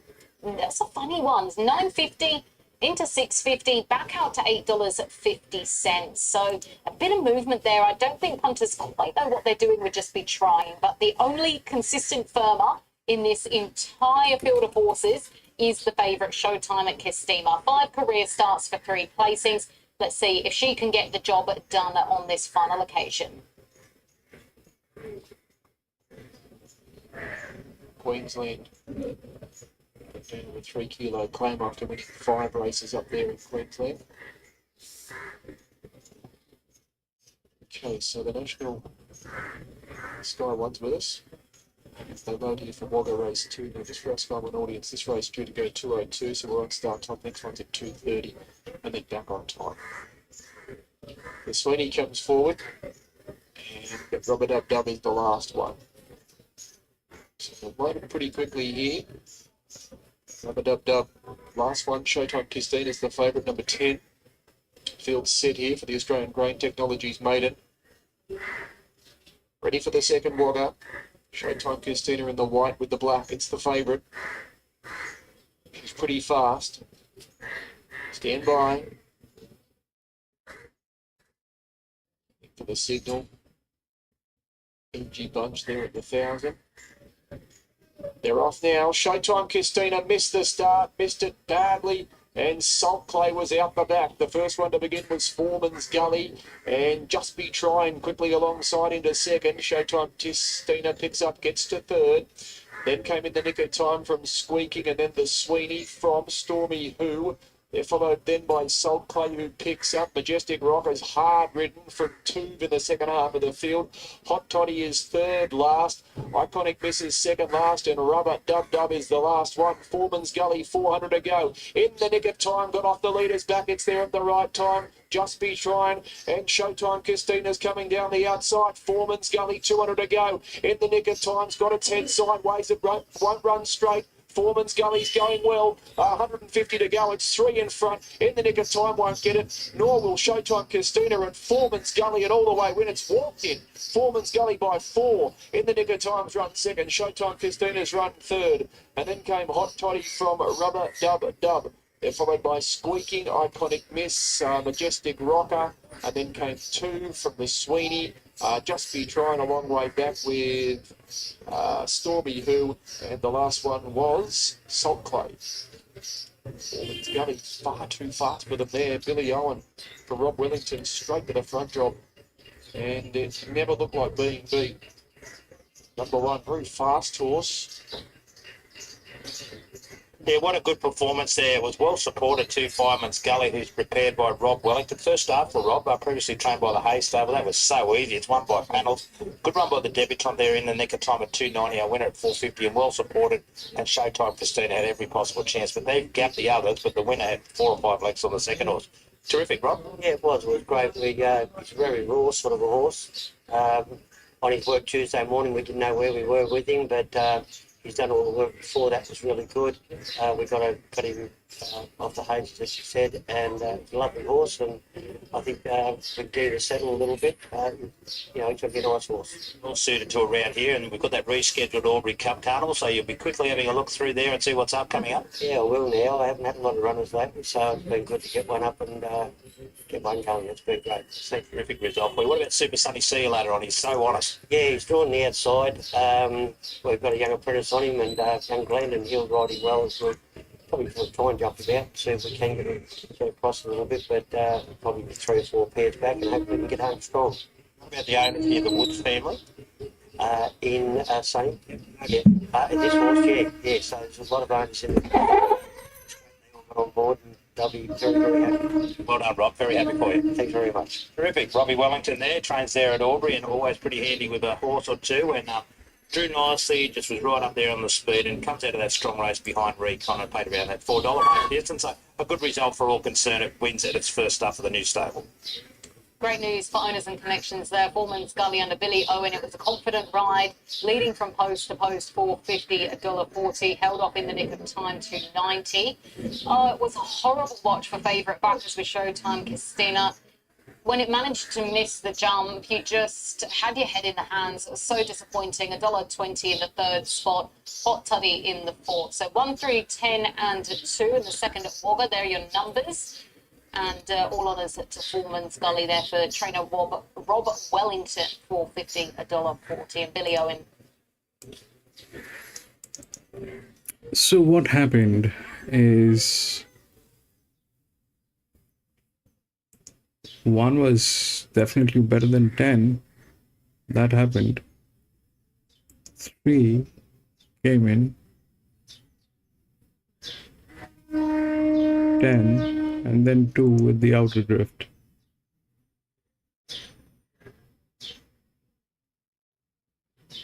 One. This doesn't make sense. Anyway, but they were also in good hands. They were also in good hands, and the advantage was more in this.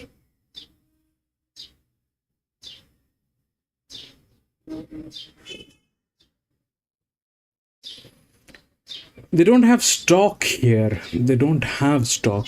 They kind of this generally is, these are drift numbers, and if they start winning, that means they're not able to put pressure, which means there are no good horses.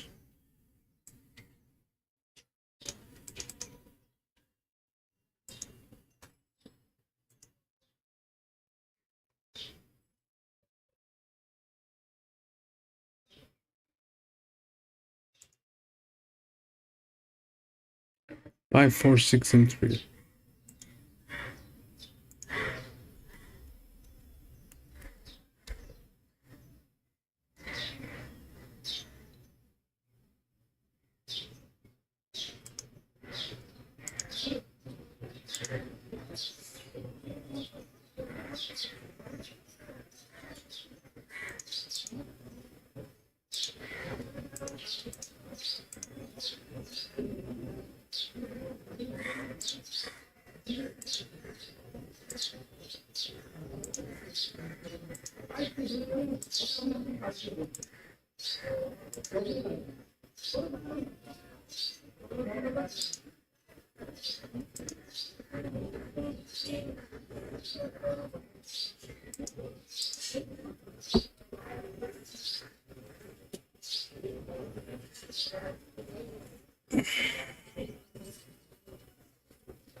Right, this one is the third one here at Wagga. 5 is the favorite. If we look at the odds, 5, 4, 6, and 3. 5, 4, 6, and 3. So that's 5, then it is 4, 6, and 3. So up till 2000 meters, it has always been the linears. This linear is well within the rails. The distance is 1800 meters. That is relaxation. So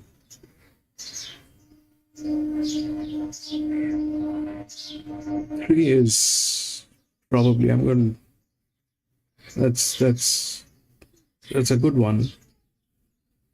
Now, what are the other possibilities that might happen? The 5 has the rails, so probably 5 will get there, but they're also tailing gates. But there is something in between.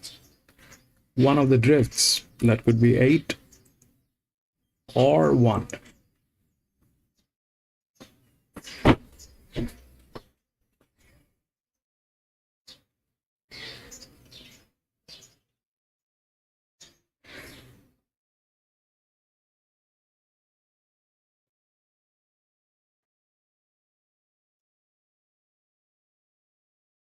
They're both more or less the same type horses. This one has 23 races. It's a 6-year-old gelding. This one has 27 races.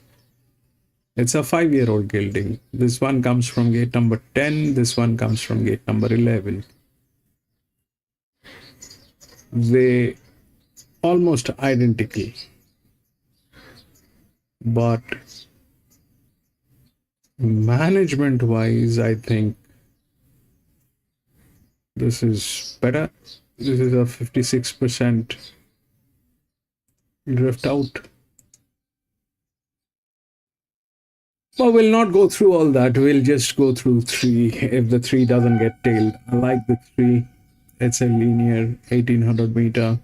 That's relaxation. That should work. That's the highest number that is there in the relaxation. The other thing, the disaster that might happen is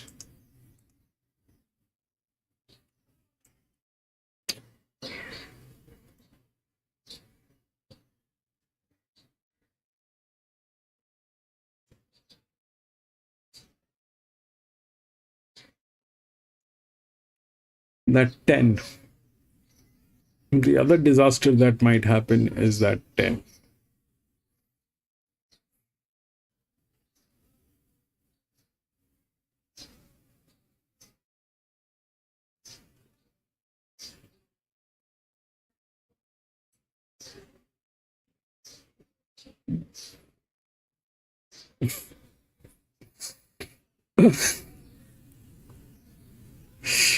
Man, these people, I tell you, are Genius, man.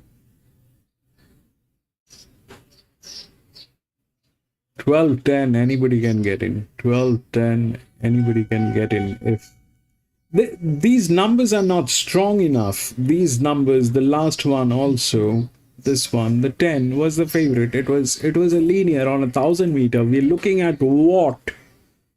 How will this horse deliver with that kind of a thing? So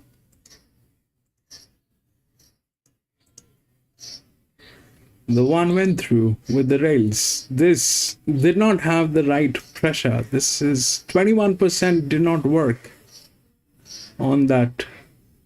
21% did not work on that. Here,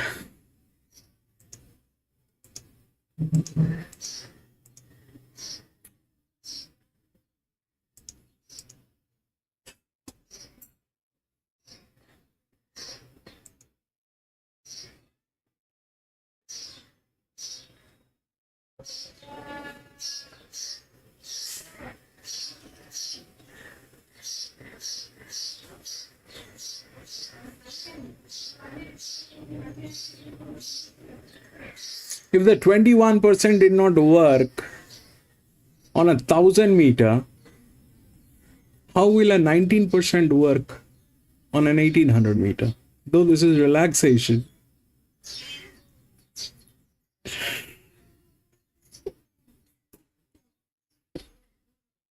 Then again, the lower numbers will go through, and that 5 has advantage through the rails. So probably 5. This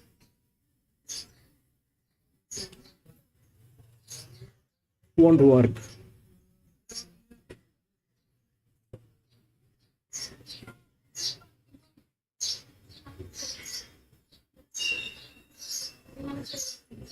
Ideally 3 should win. Ideally 3 should win, but that's a wild guess. That's a wild guess. Then good hands. This is 53% drift out. So they're prone to fail. They are prone to fail. That is there. That's a 53%. So I'm not going to go with 5. 3 is dicey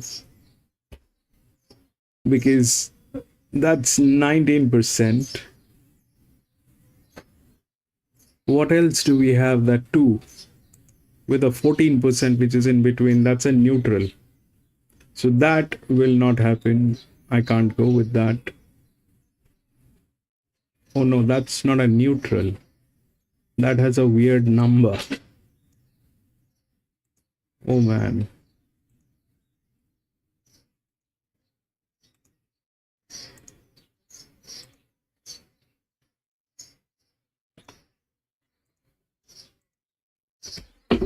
Oh boy.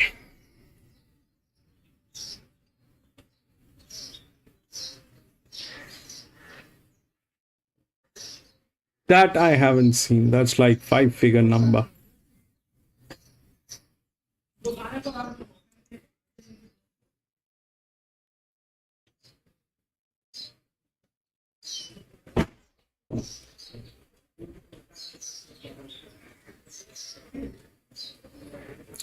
I'm out. I don't understand. I don't understand these races. They don't have horses. And anything is possible. Have the speed, so I was able to move away off the fence, and I really thought it was a 2-horse race, so I was able to sort of try to beat the other horse, but get to the big round as well, and able to do that, and he put him away well. All the attributes he has. I know he came back from the mile last start, but it was a bit messy and muddly in the ruck there for him. He had impeded runs, but relaxing beautifully like he did today. Physically, what he looks like, and improve out in trip. Yeah, he will. The most important thing was confidence builder today, so nothing went right for him last time, and like I said, he'll go on with confidence and he'll go to the race. Well done, you're riding very well. Thank you. As always, actually. As always, all right. No, he's flying, Kyle. What happens when You know, you that right there, count from barrier 1. Just like It was just a smart ride. Yep. And he took out the main danger, essentially, with the Rudo. Just Oh, and it had a torrid time. Just- and soft. exactly right. So it was a really intelligent ride. That's what he does. 7, 4, 8, and 1. They are the numbers in race number 2 as we head back to Kirsten in the studio. Thank you very much, Joycey. Those sure are the numbers. Warner managed to get the job done in the second at the sunny coast, 191.10 UTAB. New South Wales 210.120, Supertab 210.120. Ranger NJ was in the second spot at pretty good odds, 340. In Society, $1.50, and Anacardium was in the fourth. So 7, 4, 8, and 1, the numbers there in the second at the Sunshine Coast. We'll take a break. On the other side, you know there's more action to come.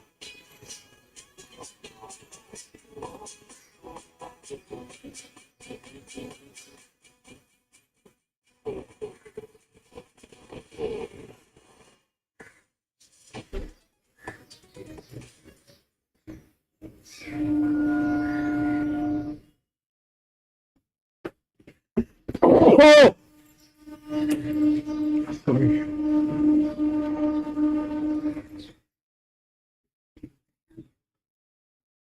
Hmm?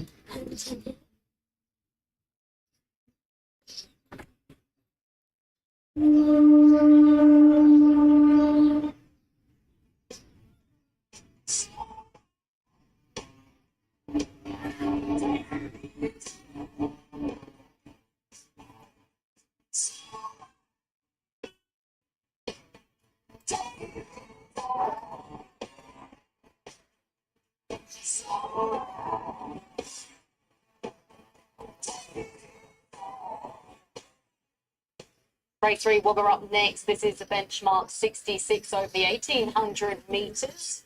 On top, Burgundy Girl at $3.40, continuing to firm in from $3.80. Great Week is at $6. Ashdown Valley, $6.50. Worth a mention is Karina, who's in from $11 to just drifting up to $7 there. Was into the $6.50 mark. $10 or more for the rest of the market as the horses make their way into the yard ahead of the third. The majority of the money is coming in for this fourth line of betting. That's the 6 at Karina. Let's head over to Graham White. Top one here is a stunner. Draws out wide for Gratzfella and also Billy Owen, who rode our previous winner. $23 Chancellor. Just been struggling. It's better than what it's been showing in recent starts. First time at the distance, so a bit of a query. Big wide draw, so prepared to just see it go around. The 2 here is Star Buyer. Comes out of that Taiwan Cup last start. He's a winner over 1,600 metres. Goes up to 1,800 metres, prepared by Brisbane.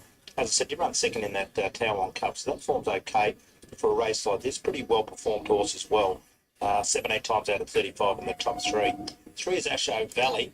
Craig Weeding's representative, proven at the track and distance, recorded so far 17 starts, 3 wins at 6th place, in second at the distance as well, and placed in both its runs at the track. So a lot to like about this horse coming off that run behind Kilkenny Lass. Only beat 3/4 of a length last start. Informed, stable, right jockey. So a lot to like. Talk about informed horses and jockeys and trainers. The 4 great week. It's really in the zone. It took a long time to win. It's raced there a few starts ago, and then it's just come out and gone bang, bang, bang for Pat Murphy and Jessica Brooks. Now, this young jockey's ridden this galloper 4 times for 3 wins in a second. And today it's a $6 chance out from $5. It's really struck form. It won 2 races from about 35 starts. And now it record reads a very respectable 5 wins from 38. So first start of the distance is a winner of the track, but with wins at Queanbeyan over 2,000. Another at Maria at 1,650, 1,700 at Cowra. How can you knock it? No reason why I can't win again. Good luck to the connections. 5 is Burgundy Girl for Snowden and also Dryden. Rebecca Bronner-Pag has been on this horse in recent starts. She'll get back a little bit most likely and be finishing off really, really well. Now she's coming off form that's just far superior to its rivals. She ran 6th in the Canberra Cup preview, beaten 3 lengths, so that's a tick. And then coming out last start in the Canberra Cup was only beaten 4 lengths as a $91 chance behind Palmetto. Now Palmetto is a Country Cups class horse better than that and Sydney Saturday grade, and she's beaten 4 lengths, so she's a deserving favourite. Connections have got hopes that she might be able to progress, just win today and maybe get in with a lightweight in the Wagga Cup. That's the plan anyway. And I've got her on top, and she is our $3.80 favourite out from $3.50. Puinga for Vin Nolan and Jason Lyon. It's a $7 chance from $8. It's had a couple of runs back from a spell now. First out of the distance, just on the 3 from 28, just behind the place getters in the Conroe Cup last start. And Jason Lyon rode it. He's on board again today. So it goes up 3 kilos, as you would expect, but has to be given some chance. The 7 is Avon View. Now, this horse this morning had a bit of support. It was up to $31, then today was 16, $9.50, now $10, then back to $9.50. Brody Lloyd rides the Joseph Jones. A couple of starts ago, it was quite good, running second. I love that run at Canberra behind Lord Finland, who's been in the zone. And then in the Tom Patton Cup last night, was only been 5 lengths, has had a trial since, so keep it in mind. Philadelphia Storm is the 8. Good to see it bounce back last start, able to win its first race for 3 years and 3 months. Are we asking too much for it to come out and win again? Well, maybe not. It's only been with the Colvin stable for about 7 runs. A great syndicate of owners raced this horse and was quite good there last start, winning by a length over Surrey Sunshine. And a good ride by Carly on that occasion. So overcome a few things last start. It's out of the distance before, but it's gone 1,200 metres, 1,400 metres, up to 1,600. That was on a heavy track. It's a little better surface today. Don't discount it. And it's at $12. Same lot, it's the 9. It's in $9.50 for $11. So just a bit of a trim up. Sean Goma rides from Michael Thomas. He doesn't win out of turn, but he was quite good there, winning by almost 3 lengths last start over Devereux, who goes around against next start. No reason why it can't make consecutive wins. 10 is that horse, Devereux. John jumps from the inside draw for John Borum and Jeff Penzer, out to $19.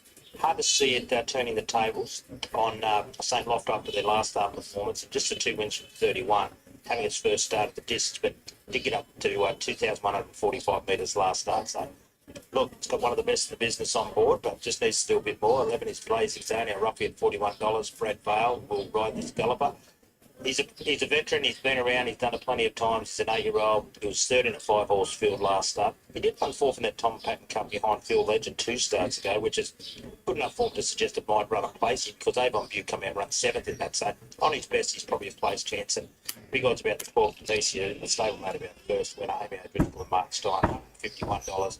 Has been struggling big time, coming off that run over 2,000 metres there on March 20 at Auburn. It's yet to win, and it might struggle here. So looking at my numbers here for the 3rd race in the program, I've gone for Burgundy Girl. It's $3.50 out to $3.90. I like it. It hasn't won for some time, but I think it can break through today. From the 4, which is from Great Week, who's really been in the zone.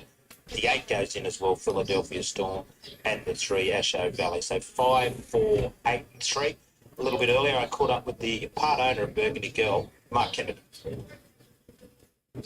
Mark Kennedy is a part owner of one of the favourite runners here, Burgundy Girl, who I have on top. And firstly, Mark, it's been knocking on the door, comes way back in grey.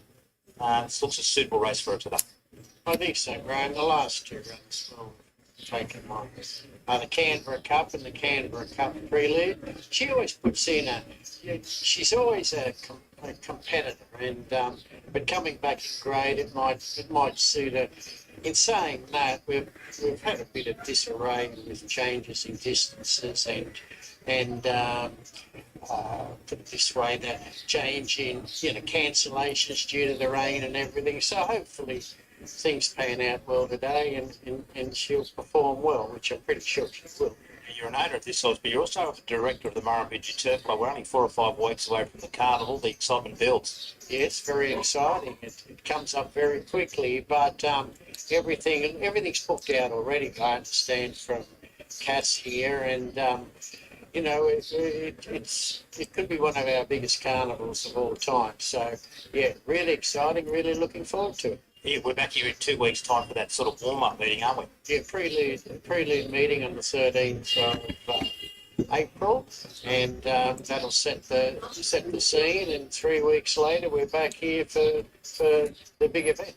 Hopefully Burgundy Girl can race well here and sort of head in a similar direction. She might get into the cup, which would be nice to have a run at the Wagga Cup. Definitely, we'd like to do that, but it's a bit of a task. But let's see if she can perform today, and then we'll take it. I'm sure Keith Dryden will take the next step. Just got out in the market a little bit here. Burgundy Girl out to $3.90 from $3.50. Draws well, but she normally gets back. So I think if she can just be close enough, she'll be hard to beat over this 1800 metre starting point. But if you've been back in Great Week, you can get $7 about this informed galloper at the moment. It's going for 4 straight wins, not easy to do. Ascot Valley is $6.50 to $5.50, and Great Week is $5 out to $7. Star Buyer looks good value, a better run last start, $9 out to $12. The top one is Stunner, not $1 at $21. Pawinga, 8 to the 7th, a bit of a trim up there. Avon View, it's been the best backed horse on longer odds, 17's into 9s. Philadelphia Storm, the last start, went $8.50 out to $13. And St. Loftus just trimmed up a little bit, $11, $12, $10, $9.50. These horses start to load up here. Our first 2 races today. First with a real rough result, with Kings are getting it at $41, and then a very impressive performance by Foreman's Gully. Was able to win at his first start for Rob Wellington and Billy Owen, taking out race 2 at $4. But here, Burgundy Girl is our favourite at $3.90 as we head up to Anthony. The next one, this is the third from Wagga in benchmark 66 here of the Wagga Station Series. Philadelphia Storm and Floated, Danichi and a Stunner are the last 2. So 2 to load, Burgundy Girl $3.90, Ascot Valley $5.50. So Danichi comes forward, one of the roughies, and this is a Stunner. It's a Stunner to be led forward. It'll be the last one. A few of these might head on to Gundagai next week for the Gundagai Cup over the same distance. But for the moment, it's the Inland Power benchmark 66. Burgundy Girl favourite. Red and white stripes, light blue sleeves, drawn in close, gate 3. On view to the rear there. Signal now. Red light, and they're off. Burgundy Girl broke well. Deb grew down near the inside. Blazing Zone both fast away. Ascot Valley and Avon View coming across. Pruinga just slides in behind those. Now from the deep we've got St. Loft, Great Week, and a Stunner all going forward, and Philadelphia Storm is following those. Star Buyer is now second last, and Danichi is the last one. So they sort their order out, and it's St. Loft who's in front. Great Week got to second, a Stunner third, but it's wide. And Ascot Valley kicks up on the rails. Avon View between them in 5th position. So a Stunner going forward 3 wide to sit up outside the leader now. And then came Philadelphia Storm, being followed by Burgundy Girl, the favourite. It settles 3 pairs back the rails from Dev Crew, Blazing Zone, Pruinga, Star Buyer, and Danichi is the last one. 1,000 left to go. St. Loft in front. A Stunner had to work hard early to get up outside the leader, and Great Week. It lands in 3rd, and Ascot Valley's in 4th, and Avon View's in 5th, and then Burgundy Girl 6th on the rails. From Philadelphia Storm, from Blazing Zone, Dev Grew, Pruinga, Danichi, and Star Buyer is the last one. St. Loft in front, a Stunner second, and Great Week gets going to sustain a run 600 metres out. So it goes up 3 wide. Then Avon View, Ascot Valley. Burgundy Girl's got off the inside from Philadelphia Storm, Dev Crew, Blazing Zone. Pruinga, Star Buyer, and Danichi's the last one. On the turn of the 420, St. Loft in front. A Stunner's worked hard. It's a length away second. Ascot Valley, Burgundy Girl, Blazing Zone, Great Week, and Avon View with Star Buyer coming down the outside. So 200 to go. St. Loft in front from Burgundy Girl, who comes to second. Then Ascot Valley, and wider out was Star Buyer. It's 100 metres left to go. Burgundy Girl got to St. Loft. Burgundy Girl's hit the front from St. Loft, and Star Buyer late. Burgundy Girl beat Star Buyer, Ascot Valley, St. Loft, and they're followed then by Pruinga. Further back in the field, the Avon View from Philadelphia Storm, Blazing Zone, Dev Grew, a Stunner worked too hard. It carved right up with Danichi, and Great Week put in a shocker there, and it has run last. Burgundy Girl, perfectly ridden there by Rebecca Bronnet-Pryke for Keith Bryden and Libby Snowden. And she's been too good, the mare. Way back in grade after contesting the Canberra Cup, back to a 66, and she's been too good. Number 5 is first, Burgundy Girl. 2 seconds, Star Buyer. 3rd is number 3, Ascot Valley. 5, 2, 3 after race number 3. Number 5. Burgundy Girl, Rebecca Bronnet-Pryke, Keith Bryden and Libby Snowden, the 6-year-old by Cable Bay. Start 38, wins 6 with 10 minors. Second to 2, Star Buyer, Holly Durnan, Ben Brisbane, the 6-year-old by Written Tycoon. Start 36, 4 wins. Now, Yeah, look out, Libby.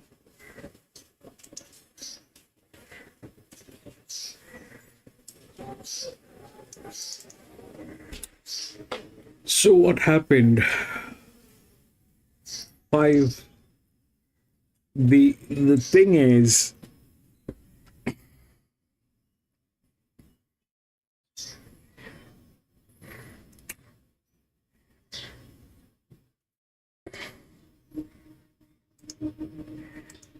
they played by the books. Okay, they played by the books, but they don't have horses here. So to break, I mean, that's generally the second horse pool. But look at that number. That's that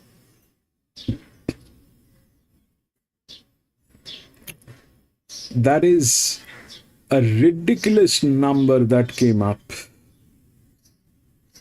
That's a ridiculous number that came up. 5, 2, and then 3.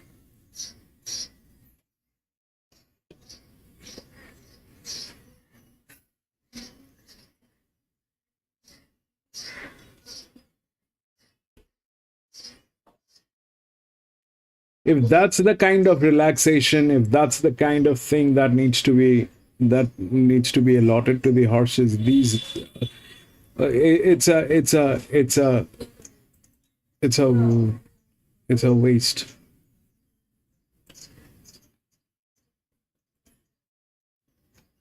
Four.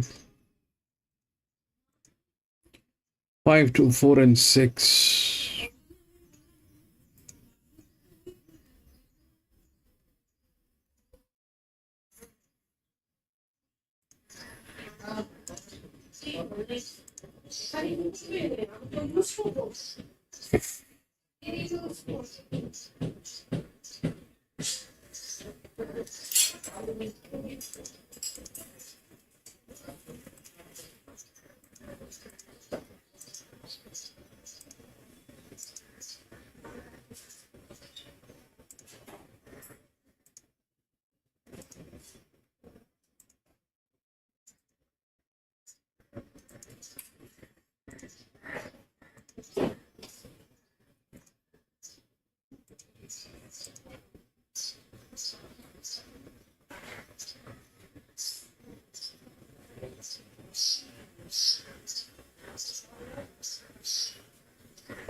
Okay, this is the fourth one.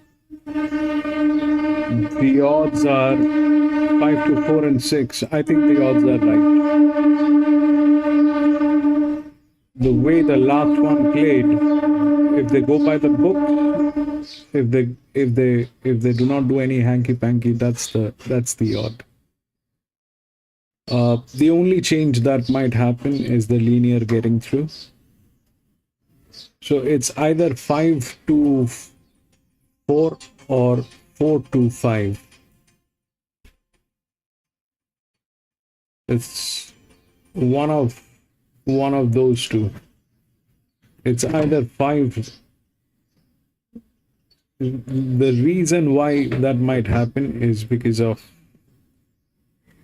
the drift here, and that's all. This is the largest inner drift. The outer drift are not as big as this one. This is big. So generally it should be 4 2 and then 5. 4 2 then 5, because that's the linear. But the odds are probably right on this as well.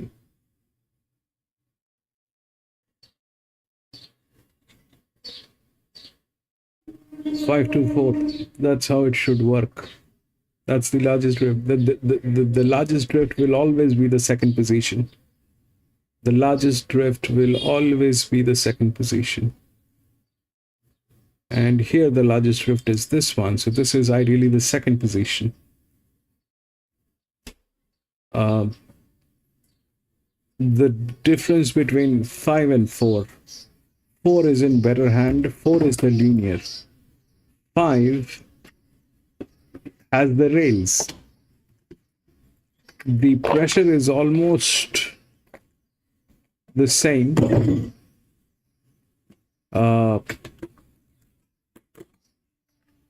But here is the other one, which is the 7. Okay. So the 7 is also there, and that if we look at these two horses, then they are more or less the same size. The pressure is on this one, which is 30%, and this is relaxed. They're the same size horses. This is a 5-year-old mare. Got 23 races. This one is a 5-year-old gelding, got 34 races. That's the linear. That's the EW.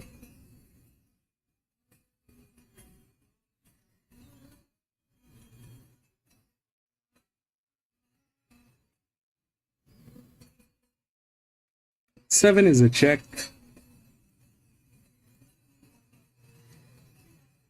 7 is a check.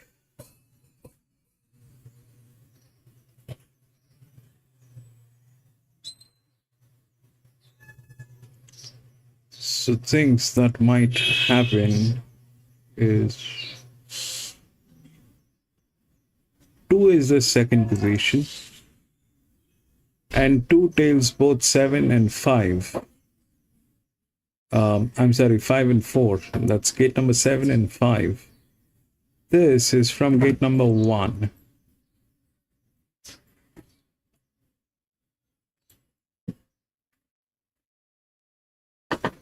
But that wait for gate number 1 to win will be difficult.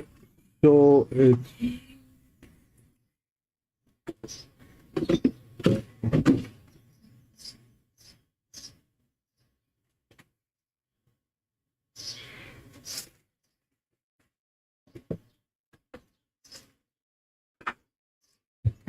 anyway, we're not doing all that, so 5 is the favorite. 5 is the favorite, and probably 2 is the next one. So whether it is 4 or 1, it doesn't matter. 4 or 7. That's the third position. But 4 is the linear. Ideally, that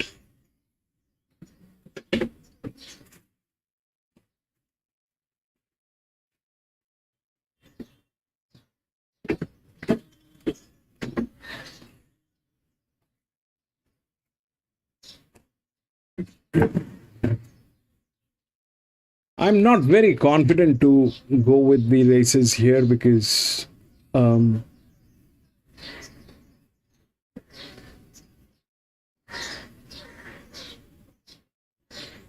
it's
Sporting, he's only had 2 starts to Barry Lockwood. Yeah, that was disappointing when he came out because he would have been probably one of the highlight runs of the day. But hopefully we can make amends with Iron Power getting the job done as we head up to Josh to call them home. This is race 3. Punch colours on Tokyo Bandit and Rock Lobster to move in as well. So easy, but for your favourite, not a clue, Power or Who, Iron Power drawn in. And Rock Lobster for Jackson Murphy will complete the line. And we're nearly right to run of Rock Lobster. Now goes in, and the field is right. Light turned on. The grey favourite, not a clue how or who. Racing now. He's come out last there, not a clue how or who. Rock Lobster away well, going through as Cool Music. Trapped out as Tokyo Bandit pressing on, drifting back is Iron Power. Second last is Loves the Ladies, and 2.5 to the race favourite last of all. Now tacking on, not a clue how or who. So Rock Lobster, neck in front. Second Tokyo Bandit. They boot away by 4 now. Third, Cool Music. Fourth, the inside is Iron Power. A length and a half to Loves the Ladies, and still last of all the race favourite, not a clue how or who, and spots the speed about 5. So Rock Lobster by 3 parts here. Second, Tokyo Bandit. Third, the inside is Iron Power, followed then by Cool Music. Fourth, and 3 wide as Loves the Ladies, and not a clue how or who. It's 3 lengths away last of all that had its ears scrubbed off. They've got about 500 metres left to run, and out wide Tokyo Bandit had loomed up. The inside Rock Lobster, 1 from the outside Cool Music. Loves the Ladies 4 wide, further back to Iron Power, and not a clue how or who after 350. It's Rock Lobster in front, the outside looming up again, Tokyo Bandit. Trying to come through between them as Iron Power, further back to Cool Music. Out wide Tokyo Bandit's in front. Iron Power trying hard, but Tokyo Bandit going okay at the moment. Iron Power's a length away, going too well in front, Tokyo Bandit, about a length in front near the line, and Tokyo Bandit's 1. Second, Iron Power, 5 lengths away. Third was Cool Music. Further back to Rock Lobster, Loves the Ladies, and not a clue Pal Orban has pulled up at the tail.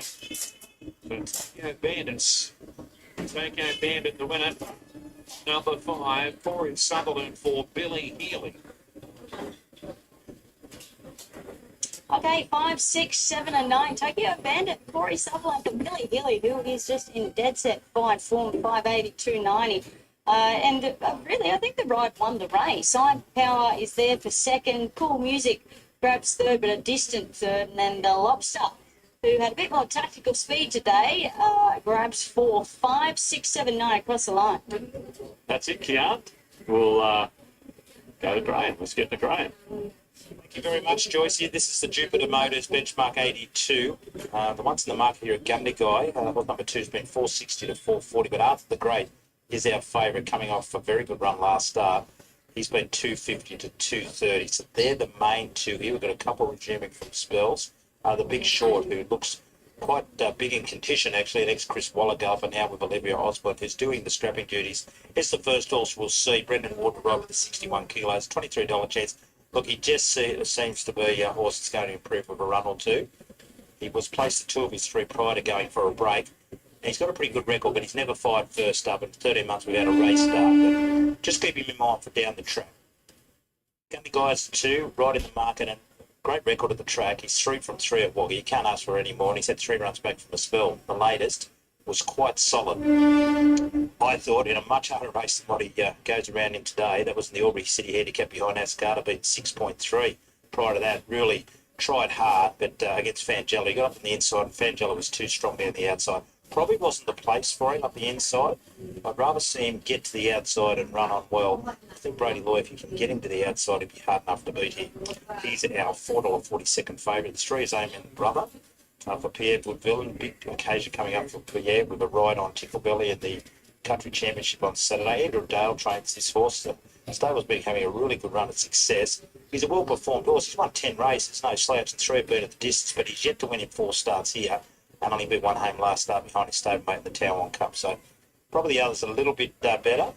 4 is Fox Appeal. It backed in a little bit, Craig Worthing's runner. It's been 750 to 550. John Kissick with the ride. He's so honest, this horse. Forget his last run. Well-performed horse as well.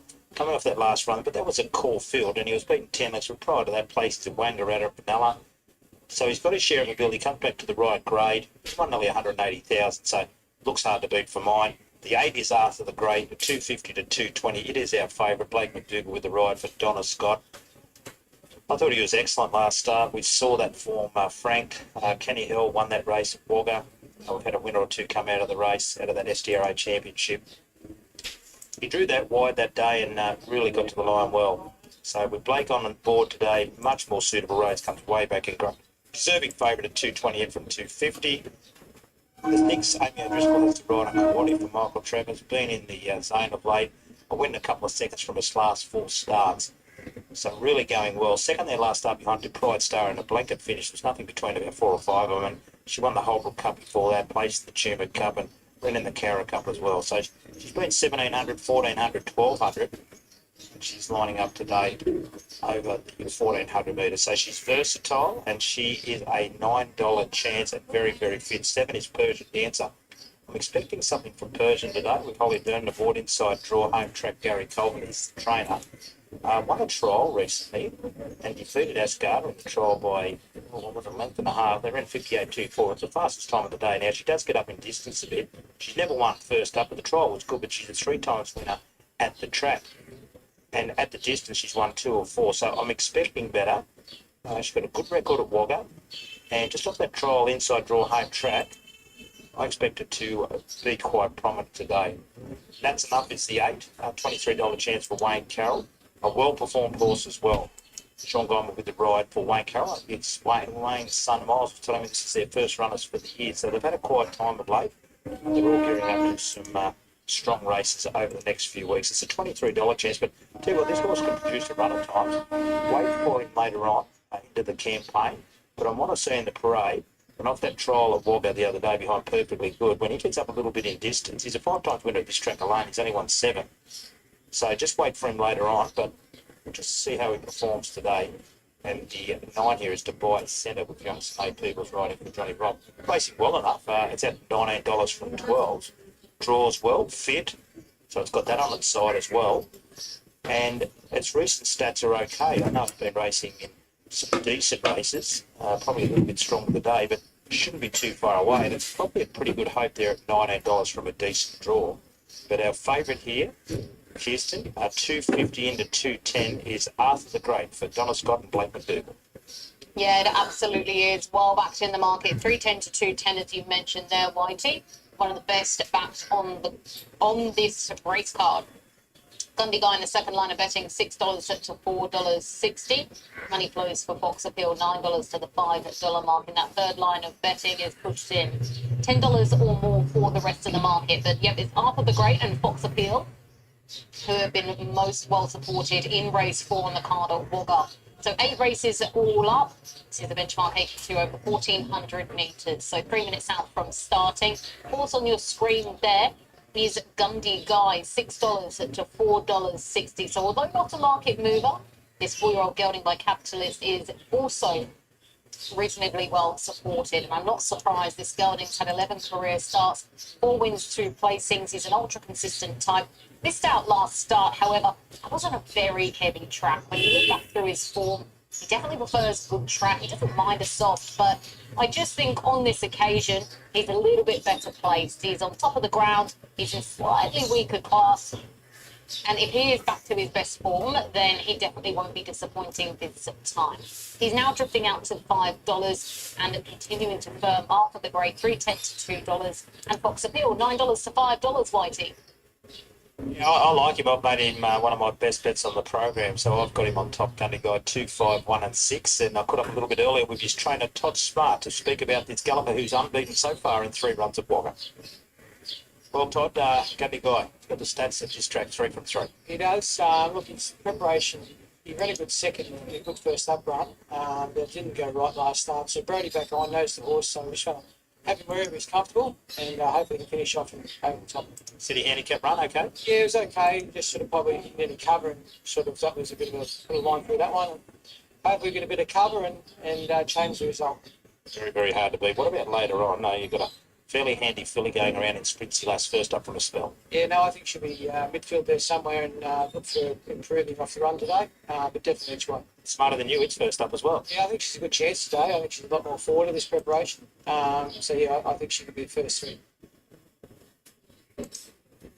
Yes, today headed by Gundy Guy, of course. He's right in the market there. The 5 remains our favourite, Arthur the Great, for this benchmark 82. Great to see these races run for these higher graded horses. $2.50 to $1.90 for Arthur the Great. Comes off a very good run last start. Was very competitive there in that championship race behind Kenny Help, beating the length.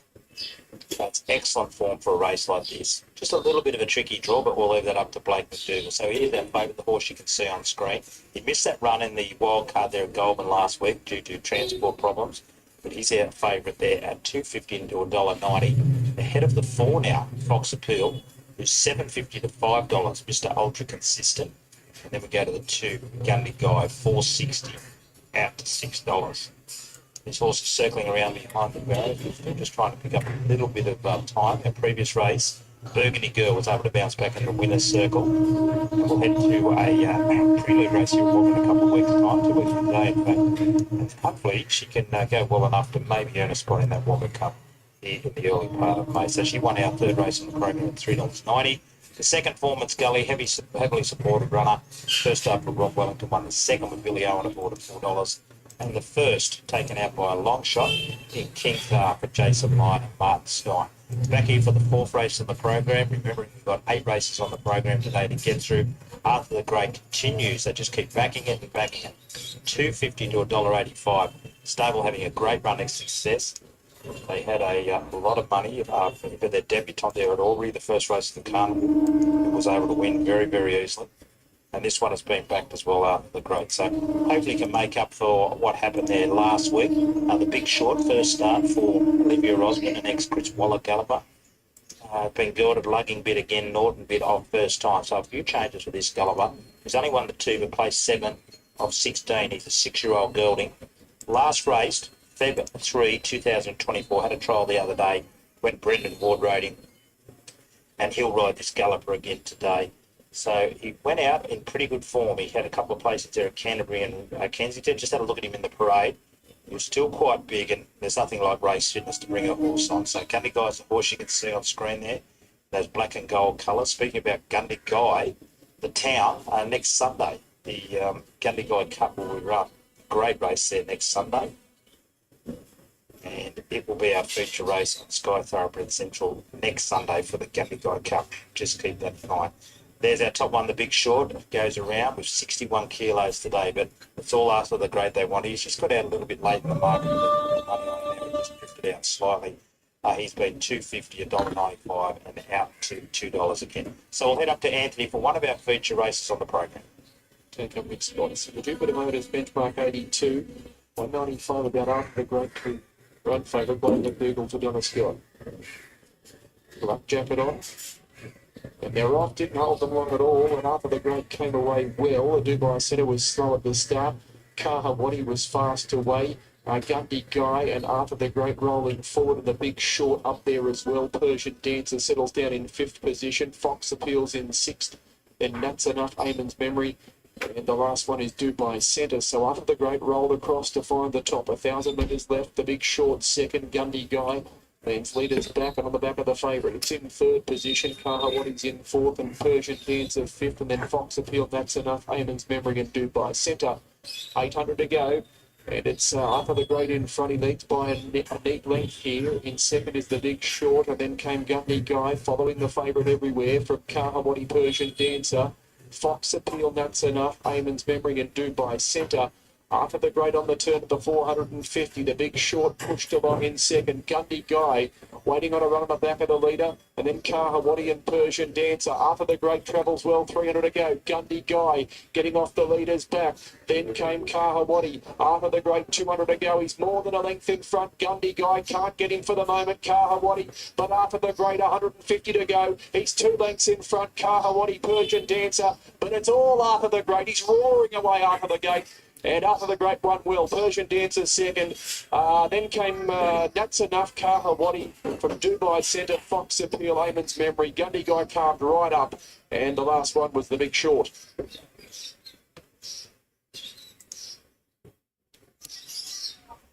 Number 5, After the Great first. Straight to the front. And he leads throughout. Number 5, it was an easy win for After the Great. Win 4 from start 12, Blake McDougall for Donna Scott. 2nd went to 7, Persian Dancer. And 3rd is 8, That's Enough.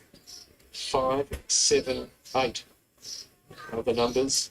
Straight to the front for After the Great. And on the back of that very good run here in the Country Championship 4 weeks ago, he's been able to dictate and lead throughout. 5 After the Great, win 4 from start 12, Blake McDougall, Donna Scott. Defeat 7, Persian Dancer, Holly Dern and Gary Colvert. Start 24, 5 wins and 3 minors. 3rd to 8, That's Enough, Sean Geimer, Wayne Carroll. 7-year-old up with the train. Start 46 for 7 wins.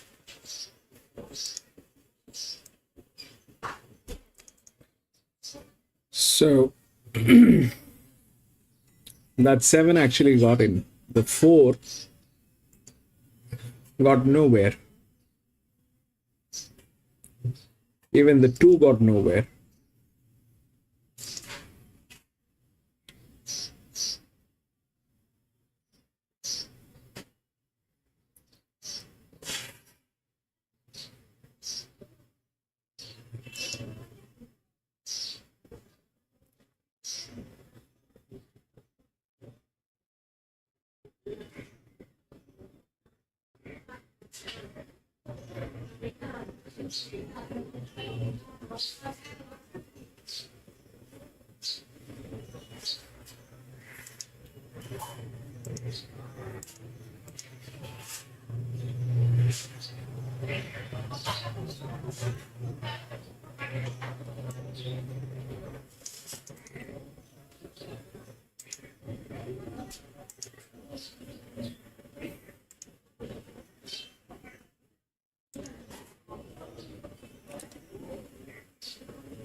This is the fifth one. It's a maiden race. That one is the favorite. One is the linear. It is well within the rails, but I don't trust that number. And I'm not going to put in any bets or anything like that.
This is the linear, and that's the favorite. So either the odds will deliver or the horse will fail because of quality. There's nothing much to it. I mean, I honestly, the races are not at par. That one has 28% pressure, 1200 meter. That's the highest pressure. That should win. But will it win is a question, because that thing can be challenged, and that thing can be challenged by anyone. That thing can be challenged by anyone. This is not a very strong linear. It's not a strong linear. That linear did not deliver. That linear did not deliver. That linear did not deliver. None of the linears have delivered so far. So that's the lowest. So far, this is the lowest. I mean, that's 28. We haven't. This one was at 30. It did not deliver. So I don't trust that number. Well, whether it'll deliver or whether it'll go to the neutral or what, I don't trust. I'm going to stay out. I'm going to stay out.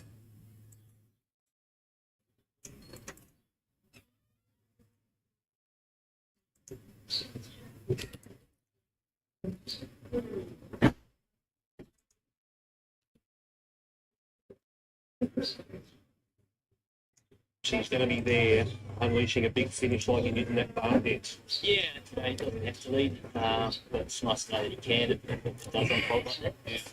And he given the ground's probably beneficial for him. His turn today, he felt great, but you know, yeah, all signs are good.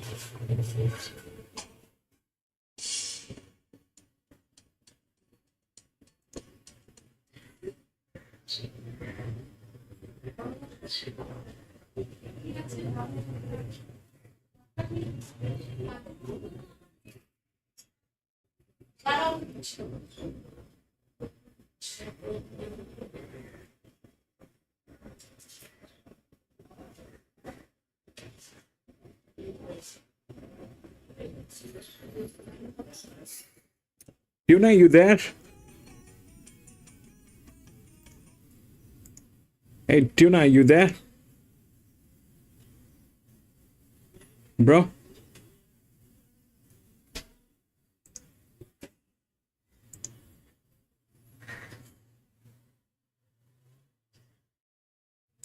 It's Jungle Fever, who's the $3.10 fave here in from $5.50. On its heels is Rido, $3.80 into $3.70. Mr. Caleb draws the route, is at $5. Surreal Ian, $6. $8.50. Crazy Eyed Fred. Jungle Fever, down to $3 on the tab. $5 to $3. Absolutely smashed in the market there. Let's see if it parades as well as it has been back to. Welcome back to the Sunshine Coast on this Sunday afternoon racing on the Poly track. Race number 4 is up next. We have a benchmark 62. We're over the 1,400 metres. And number 1 was our original favourite right through betting, Rideau, but has been replaced. We'll get to that once in a tick. Darryl Hanson and Jai Williams. We'll actually get to him right now. Righto, used to have Casey Cogden this horse, and it's been a time thing. He's had a checkered career due to some injuries, and he got a good first start win off the back of a sharp trial last start. He sat outside the lead, and I thought he kept on well enough to have a trial that starts at the 1,400, and Polly's a good track to do it. It's not a tiring one. Number 2, 1 for Wazza for the Michael Morrison stable. Brandon Marina takes the ride. Fourth up the bow, there's a probably a forgive run. I don't think he made an impression. Not big kind for those that might like one for. But there's something, and I'm not impressed with his parade either. I don't remember him getting that warm at Vogue, isn't it? Warm, maybe they said. But he is a winner twice on the series. Reading between the lines, one of the counting one for what it has done. All right, let's have a look now at number 3, Jungle Fever for Sutherland stable. Corey Sutherland takes the ride. He'll take 3 kilos off. He's just coming off a really good ride, winning ride in the last, Corey, so his confidence is up. This horse has been best backed by far, Jungle Fever. You could have got $6 this morning. Corey riding really well because he's now getting a bigger quantity of rides, and that also means the quality comes as well as for his father. Both good horsemen. He's a winner here at the track. We know him as a synthetic. He was a two back behind Mr. Blue. And I thought he really loved having a little bit of cover that day, but he's adaptable. You can put him anywhere. He's got that good residual fitness. He's on a 9-day turnaround. Plenty of excuses last start. He was wide, he was on speed, he had no cover. Looks to bounce back in what I think Stephen's done a great race for him. What do we do with number 4, Mr. Caleb, for Stuart Kendrick and Cody Collins? 3 runs back from a spell. He just hasn't shown a lot. I mean, he was 3 wide, but really weakened out of it. I would have liked to have seen him do more. Was expecting the betting on that occasion, though. Perhaps the gear change. He's a beautiful horse. The next one we're about to look at, Yarn, the 5, Surreal, I Am, a son of I Am Invincible for Chris Lee and Damien Thornton. He didn't do a lot last prep. Jesus. And his 2 trials this time in, they've been a bit of a teasing sort of trial. They haven't really taken the handbrake off. It's hard to tell if I'm invincible, but very easy to see that he is out of a real saga mare. His trial over 1,000 metres was fantastic in an open heat. And the thing is, with his horse, he seems to have been in work for a while. Probably just had some setbacks because he did have 2 trials in January, so he's probably more forward than we think. Let's have a look now at the 6, Crazy-Eyed Fred for the Kelly Yard. We needed a jockey there. It looks like Dale Smith maybe taking the ride on Crazy-Eyed Fred. And he's won 2 from 39. I think 1,400 could work with him now. He has had a bit of luck at the trip without winning because he's been, it is a trait of his. He can be slowly away. First up, he was fantastic chasing Miss Personality, who is a nice up-and-comer at Battery Lockwoods, and then last started Forgive went wide. So I like they're trying the 7 furlong now. All right, Paul Duncan trains the 8, Touch of Class. Mark Duplessis takes the ride, and she's been gradually improving into this campaign. I think has come off today. Yeah, she has. I thought she kept on really nicely last start, off a really good ride. Jump down to the 9, Prometio Mass for the Ruby Chapman stable with Jackson Murphy takes the ride. Now, you're tipping this mare, this gelding, at very big odds. I am. Like him back out to the 1,400. He's out of a Pentire mare. He's a winner on the synthetic. You've really got to look through his replays. On paper, his form reads quite plain, but there is some really good disguised runs through there. He just needs to hold a spot, but not be too positive. He sat up on speed last start and weakened right out of it. But then back to the trials, very sharp trialer. I think a win's coming soon for him. He does need things to go his way, though. But at $21 count, you can't have everything in your favour. It's the gamble, right? 100%. And number 10, 4 Bears, the last one to have a look at for the Costello stable. Olivia Kendall rides and takes 2 off. Never on the track last start, tried hard. Not sure about this horse at 1,400. Back live here at the Sunshine Coast. We've got 3 minutes of betting time remaining if you want to have a bet in race number 4, a benchmark 62 over the 1,400. There's been a lot happening in the market. Number 3, Jungle Fever was $6 this morning, opened up at $3.70 30 minutes before jump time, and is now into $3.10 with tap. So there's your well-backed favourite. But the other runner of interest is the 4, Mr. Caleb Kian. Stuart Kendrick, Cody Collins. This horse has been struggling at 3 runs this prep. 550 into 380, and that move's all come in the last 5 or 6 minutes. So a big late push to the 4. And as a result of that, number 1 Rideau, who was our original favourite, is now 320 out to 420 and is now 3rd in line. So chopping and changing at the top of the market. There are my numbers on screen. 3, 1, 5 and 8. Jungle Fever on top. A horse that's proven here on the poly. Perfect draw with the claim for Corey Sutherland. Should get all the favours, and we know runs 1400. 1 Rideau, we don't know whether he'll run 1400 right out. That's the test for him today, coming off a 1200 metre run here last start. This is his first try at the distance. Or his first try to win at this distance, should I say. Number 5, Surreal I Am. Really big, strong horse. Like the way he's been trialling. He'll get the last shot at them if they overdo it up front. And then I've thrown number 8, Touch of Class, in for 4 off that last of the approved run. But I am concerned about that betting move for Mr. Caleb because I couldn't find him on form. But when the Stuart Kendrick stable money comes this strong, I think you've got to take serious note of it. And obviously he could be a horse that's shown a lot on the track here at track work, etc. Certainly. And with the 9 on top, he's had a checkered preparation. If you look at the replays, there's a lot to like about them.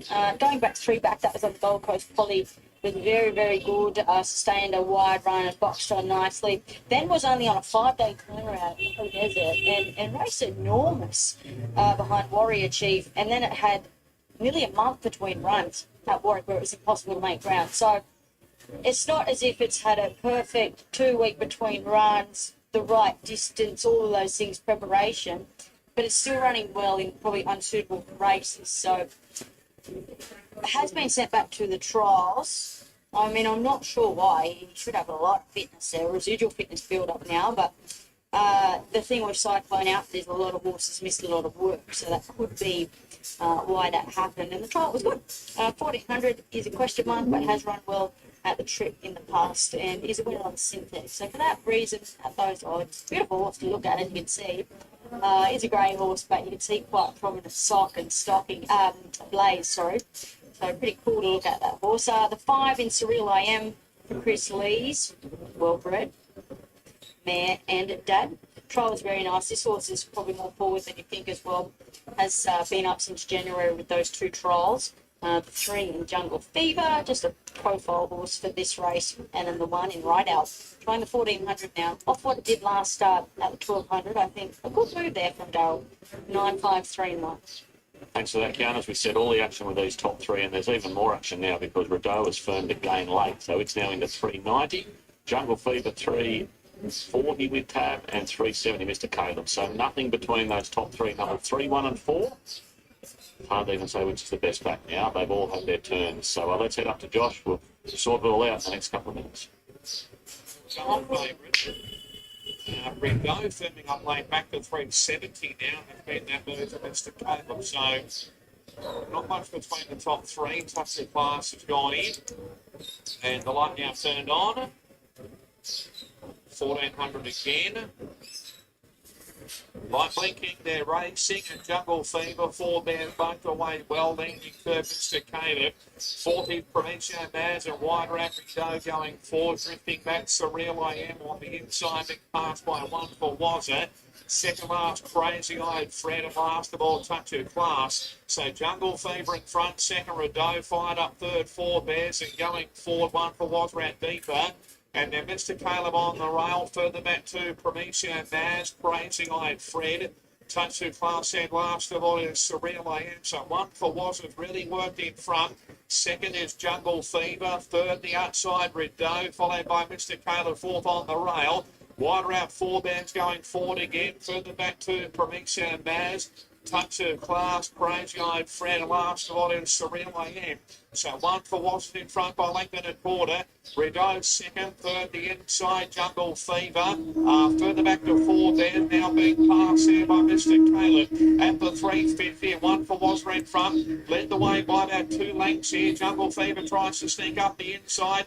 Gets away from the fence now. Running home really well, Surreal AM down the outside. Radoa's gone. In front, one for Wazza. Down the outside, Surreal AM is finishing fuller, running further back to Jungle Fever. Out wide here, grabbing the lead, Surreal AM, and comes right away for a good victory by 2. Second one for Wazza, third Jungle Fever.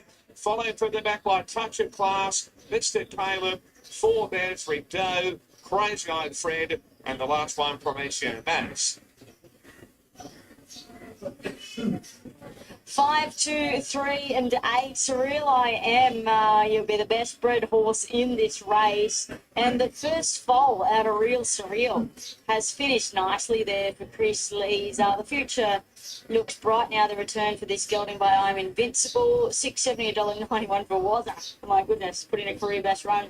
After I potted it, of course that was going to happen. Stuck on nicely. Jungle Fever's run another gallant race with that box seat run in for third, and then Touch of Class has grabbed fourth there, Joycey. Yeah, the punters left it in, didn't they? They backed numbers 1, 3, and 4. Rideau and Mr. Caleb never really fired a shot. Jungle Fever was the best of those back runners, but once one for Wazza crossed him, he just never seemed as comfortable. He came off the bit. Corey had to work on him for the rest of the race. He sort of one pace grind away. And in the meantime, the big boy, Surreal I Am, the beautifully bred son of I'm Invincible, has wound up down the centre of the track and careered away to win convincingly. So a dominant performance there. Chris Lees, well done. Damien Thornton, that's a lot better there. 5, 2, 3, and 8. They are your numbers for race 4 here on the Poly track. When we come back, the quaddy kicks off. We've got 4 races to come on this card. In the meantime, we better get down to Wagga and Graham White. For the first leg of the quaddy here at Wagga for this maiden race, the top one, Holland Cloud, is our favourite. Been racing particularly well, only lightly raced too, but placed a couple of times. And I've got it on top. If you take a look at these runners, this one, Holland Cloud, will be our first runner. So it comes out of the David O'Prey stable, Brendan Ward. It's 370, 360. It is our favourite. And deservedly so off the back of some decent performances. Did run second to the Slater start behind Reed by Lips. And we've seen 2 horses out of that race. The first horse won the opening race, it was 6th. And the horse that ran 3rd earlier, Sister Casino, he come out and ran placing, and this horse beat him home. So that's the right form for mine.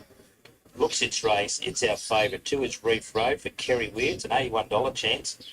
Raced by Mark Mrs. Elphick up there, the Sheens, the Fitzgeralds up there, the Cheshire. So good luck to him. Was last on debut behind One Hard Lady in a trial, I should say. This horse by Piero, so hopefully he can run well today. Billy Owen takes over from James Innes Jr., who's indisposed. 3 is a Stairway. It's something that's not for the first time. Rock Stubbs runner. Lot to like about this horse. First start from Ron. The trial was good behind One Hard Lady, who bolted in there at Aubrey on the first day or the other day of the carnival. Has had the 3 starts unplaced, but in saying that, has finished just behind them at Ballarat, Pakenham and Kilmore. So a lot to like about it. Jason Lyon trialled it. He's on it today at his district debut. Included for sure. 4 is Rude Lottie. Well, she's getting up to 12 starts, but 7 times she's been placed. Really good last start behind after the 1. I just think coming back that 100 metres today will suit. 1,300 metres back to 1,200 metres. She'll place the previous 2 over the 1,200 metres. So right distance for mine. She brings a beauty for Wayne Carroll, John Kissick to ride. A newcomer to the area, has had 14 starts, and today lines up for the new stables for the first time. A lot to like about his form for around this area. It's been $5 to $4. Next, Matthew Smith runner. Draws favourably. New home track. It would have seen plenty of it in track work. Just needs to break through, but shouldn't be too far away. The 6 is out. Now the 7 is D Divine. This horse really put the writing on the wall last start. Has a $21 chance, second career start, chasing out 3 Musketeers. Paired with Villain Rise today for Michael Travers. The run was full of merit. If it can take benefit out of that run and finish off the way it did last start, it's got to be there for sure. The 9 is at Master Patrick, representing the Tim Donnelly stable. Gets the blinkers on for the first time. Oh, no, it hasn't got blinkers on, sorry. Its horse has, with Blake, Nick Haywood's ridden its last couple of starts. Yes, it has got the blinkers on, my apology. It has got the blinkers on. Master Patrick blinkers first time. It's been okay in 2 runs. I think of one of the longer priced horses. This horse got a definite chance. I think the blinkers on first time will really spark it into gear. I wouldn't be surprised if it improves one little bit. It's only been beaten 2 or 5 lengths. It's 2 runs. And I thought some of those performances have been okay. And he's been running on okay in his races. So 1,200 metres again. Might need it a little bit further. But I think with the blinkers, that will do the trick. Next horse in the parade is the 10 Strategic Defence.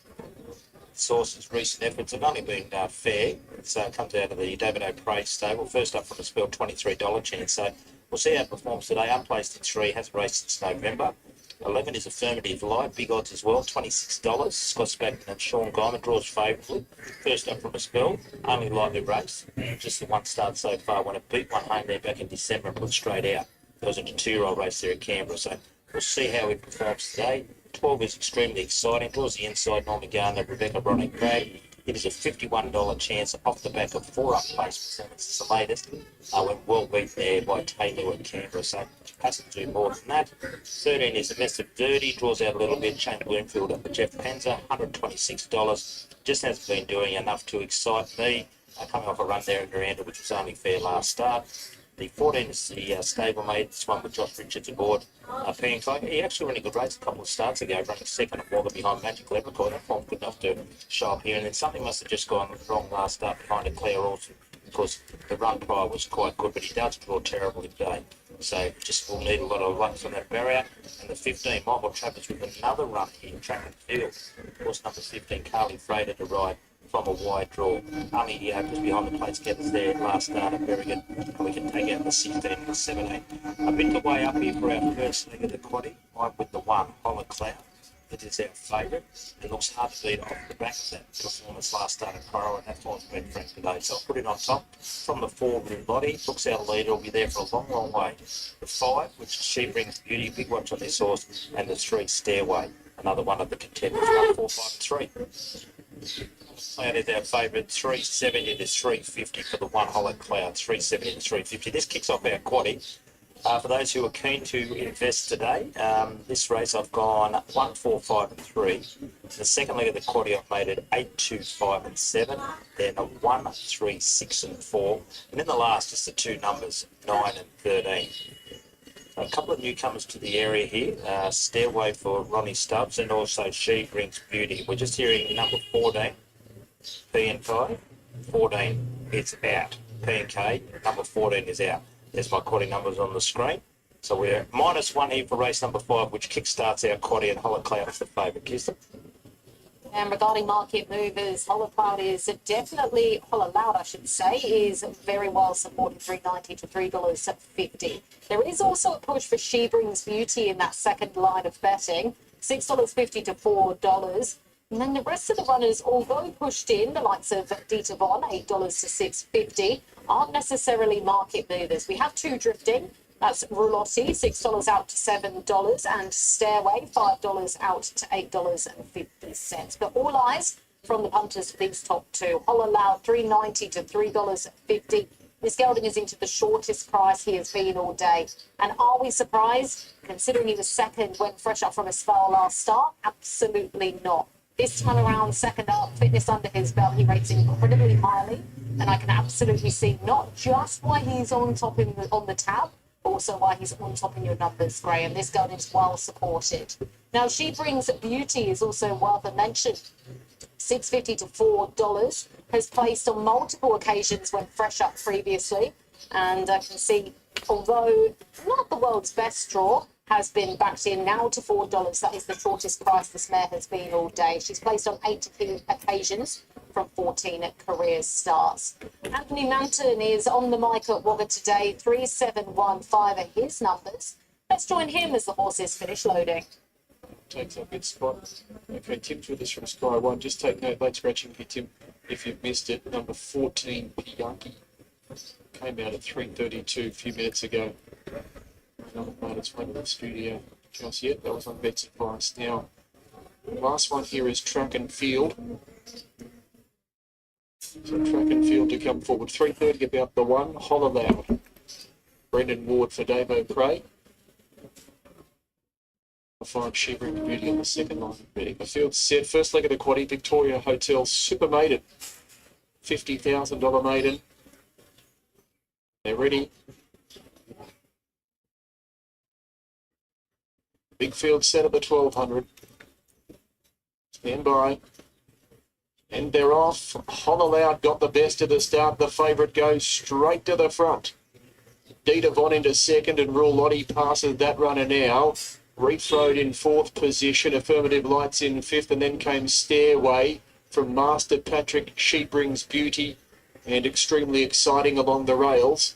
Drifting back in the field, we've got Strategic Defence. It is followed by Mesa Verde. Now second last is Track and Field, and Doc March is the last one. Hollow led, Rule Lottie second, Reef Road third. Vita Don, or Don Vita, Dita Von rather, is in fourth position. And then came Stairway in fifth from Affirmative Light, Master Patrick, She Brings Beauty, Extremely Exciting, and Track and Field to the outside. 350 to go. Holler Loud's in front, Rule Lottie's in second, Dita Von's in third. Then came Reef Road and Stairway starting to wind up. 200 to go. Holler Road still in front. Holler Loud rather still in front by a length and a half. Dita Von getting off its back. Stairway very late with Rule Lottie, but it's Holler Loud in front close to home. Holler Loud's hanging on from Dita Von, and Holler Loud led all the way. Dita Von second. Now third, either Stairway or Rule Lottie, and then came Reef Road, and they're followed by Affirmative Light, Extremely Exciting, Strategic Defence, and then She Brings Beauty from Track and Field, Master Patrick, Doc March, and Mesa Vertes run last. 1-7. Number one, Holler Loud first. Brennan Ward, Davo Prey straight to the front. Another leader home here. Dita Von's run second. Number 7. Third is 4, Rule Lottie. And fourth will be number 3, Stairway. 1, 7, 4, and 3 will be your numbers. Straight to the front. You have the right form on paper, Holler Loud. Brendan Ward for Davo Prey, the 4-year-old by Holler, straight to the front. Start 4, that's win 1 with 2 minors. Second is 7, Dita Von. The Villa, Mick Travers, the filly. So what happened? 1 was the linear, it delivered. 7 was in very good hands, was the neutral that got in.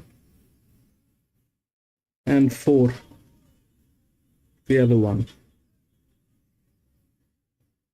The 5 didn't get a chance in this because of the neutral. But that is it.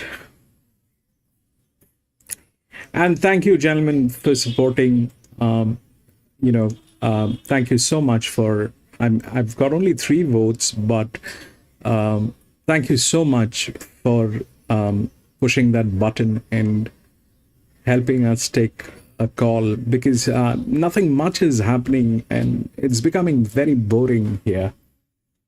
And it's a Sunday. My wife kind of has been on my head to go and do some shopping for the weekend, vegetables and fruits. But since there's nothing much happening, that's why I asked. But thank you so much for that support. I'm going to be back racing on Tuesday. We have got some major races coming up on Tuesday at Rosehill. So if you have a little time, please come and join me. And thank you so much for being there. Thank you, really, really. Tuna, thank you so much, my friend. I know you're not there anymore, but thank you so much for joining in, tuning in, and the rest, everybody, thank you so much for tuning in. I had to make this members only chat because there has to be a little revenue that needs to come through. If we have to support the system, there's a lot of expenses that is going out of pocket, and I am not in a position to support everything by myself.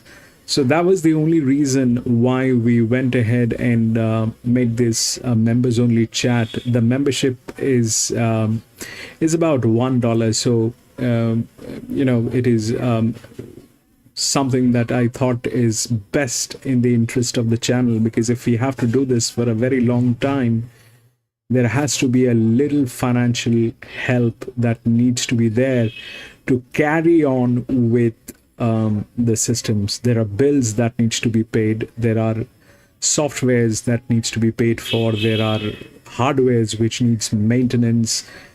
All that is there. So, but thank you so much for being there, gentlemen, ladies and gentlemen. Thank you so much for being there. I'll see you on Tuesday. Till then, Have a great day. Bye bye.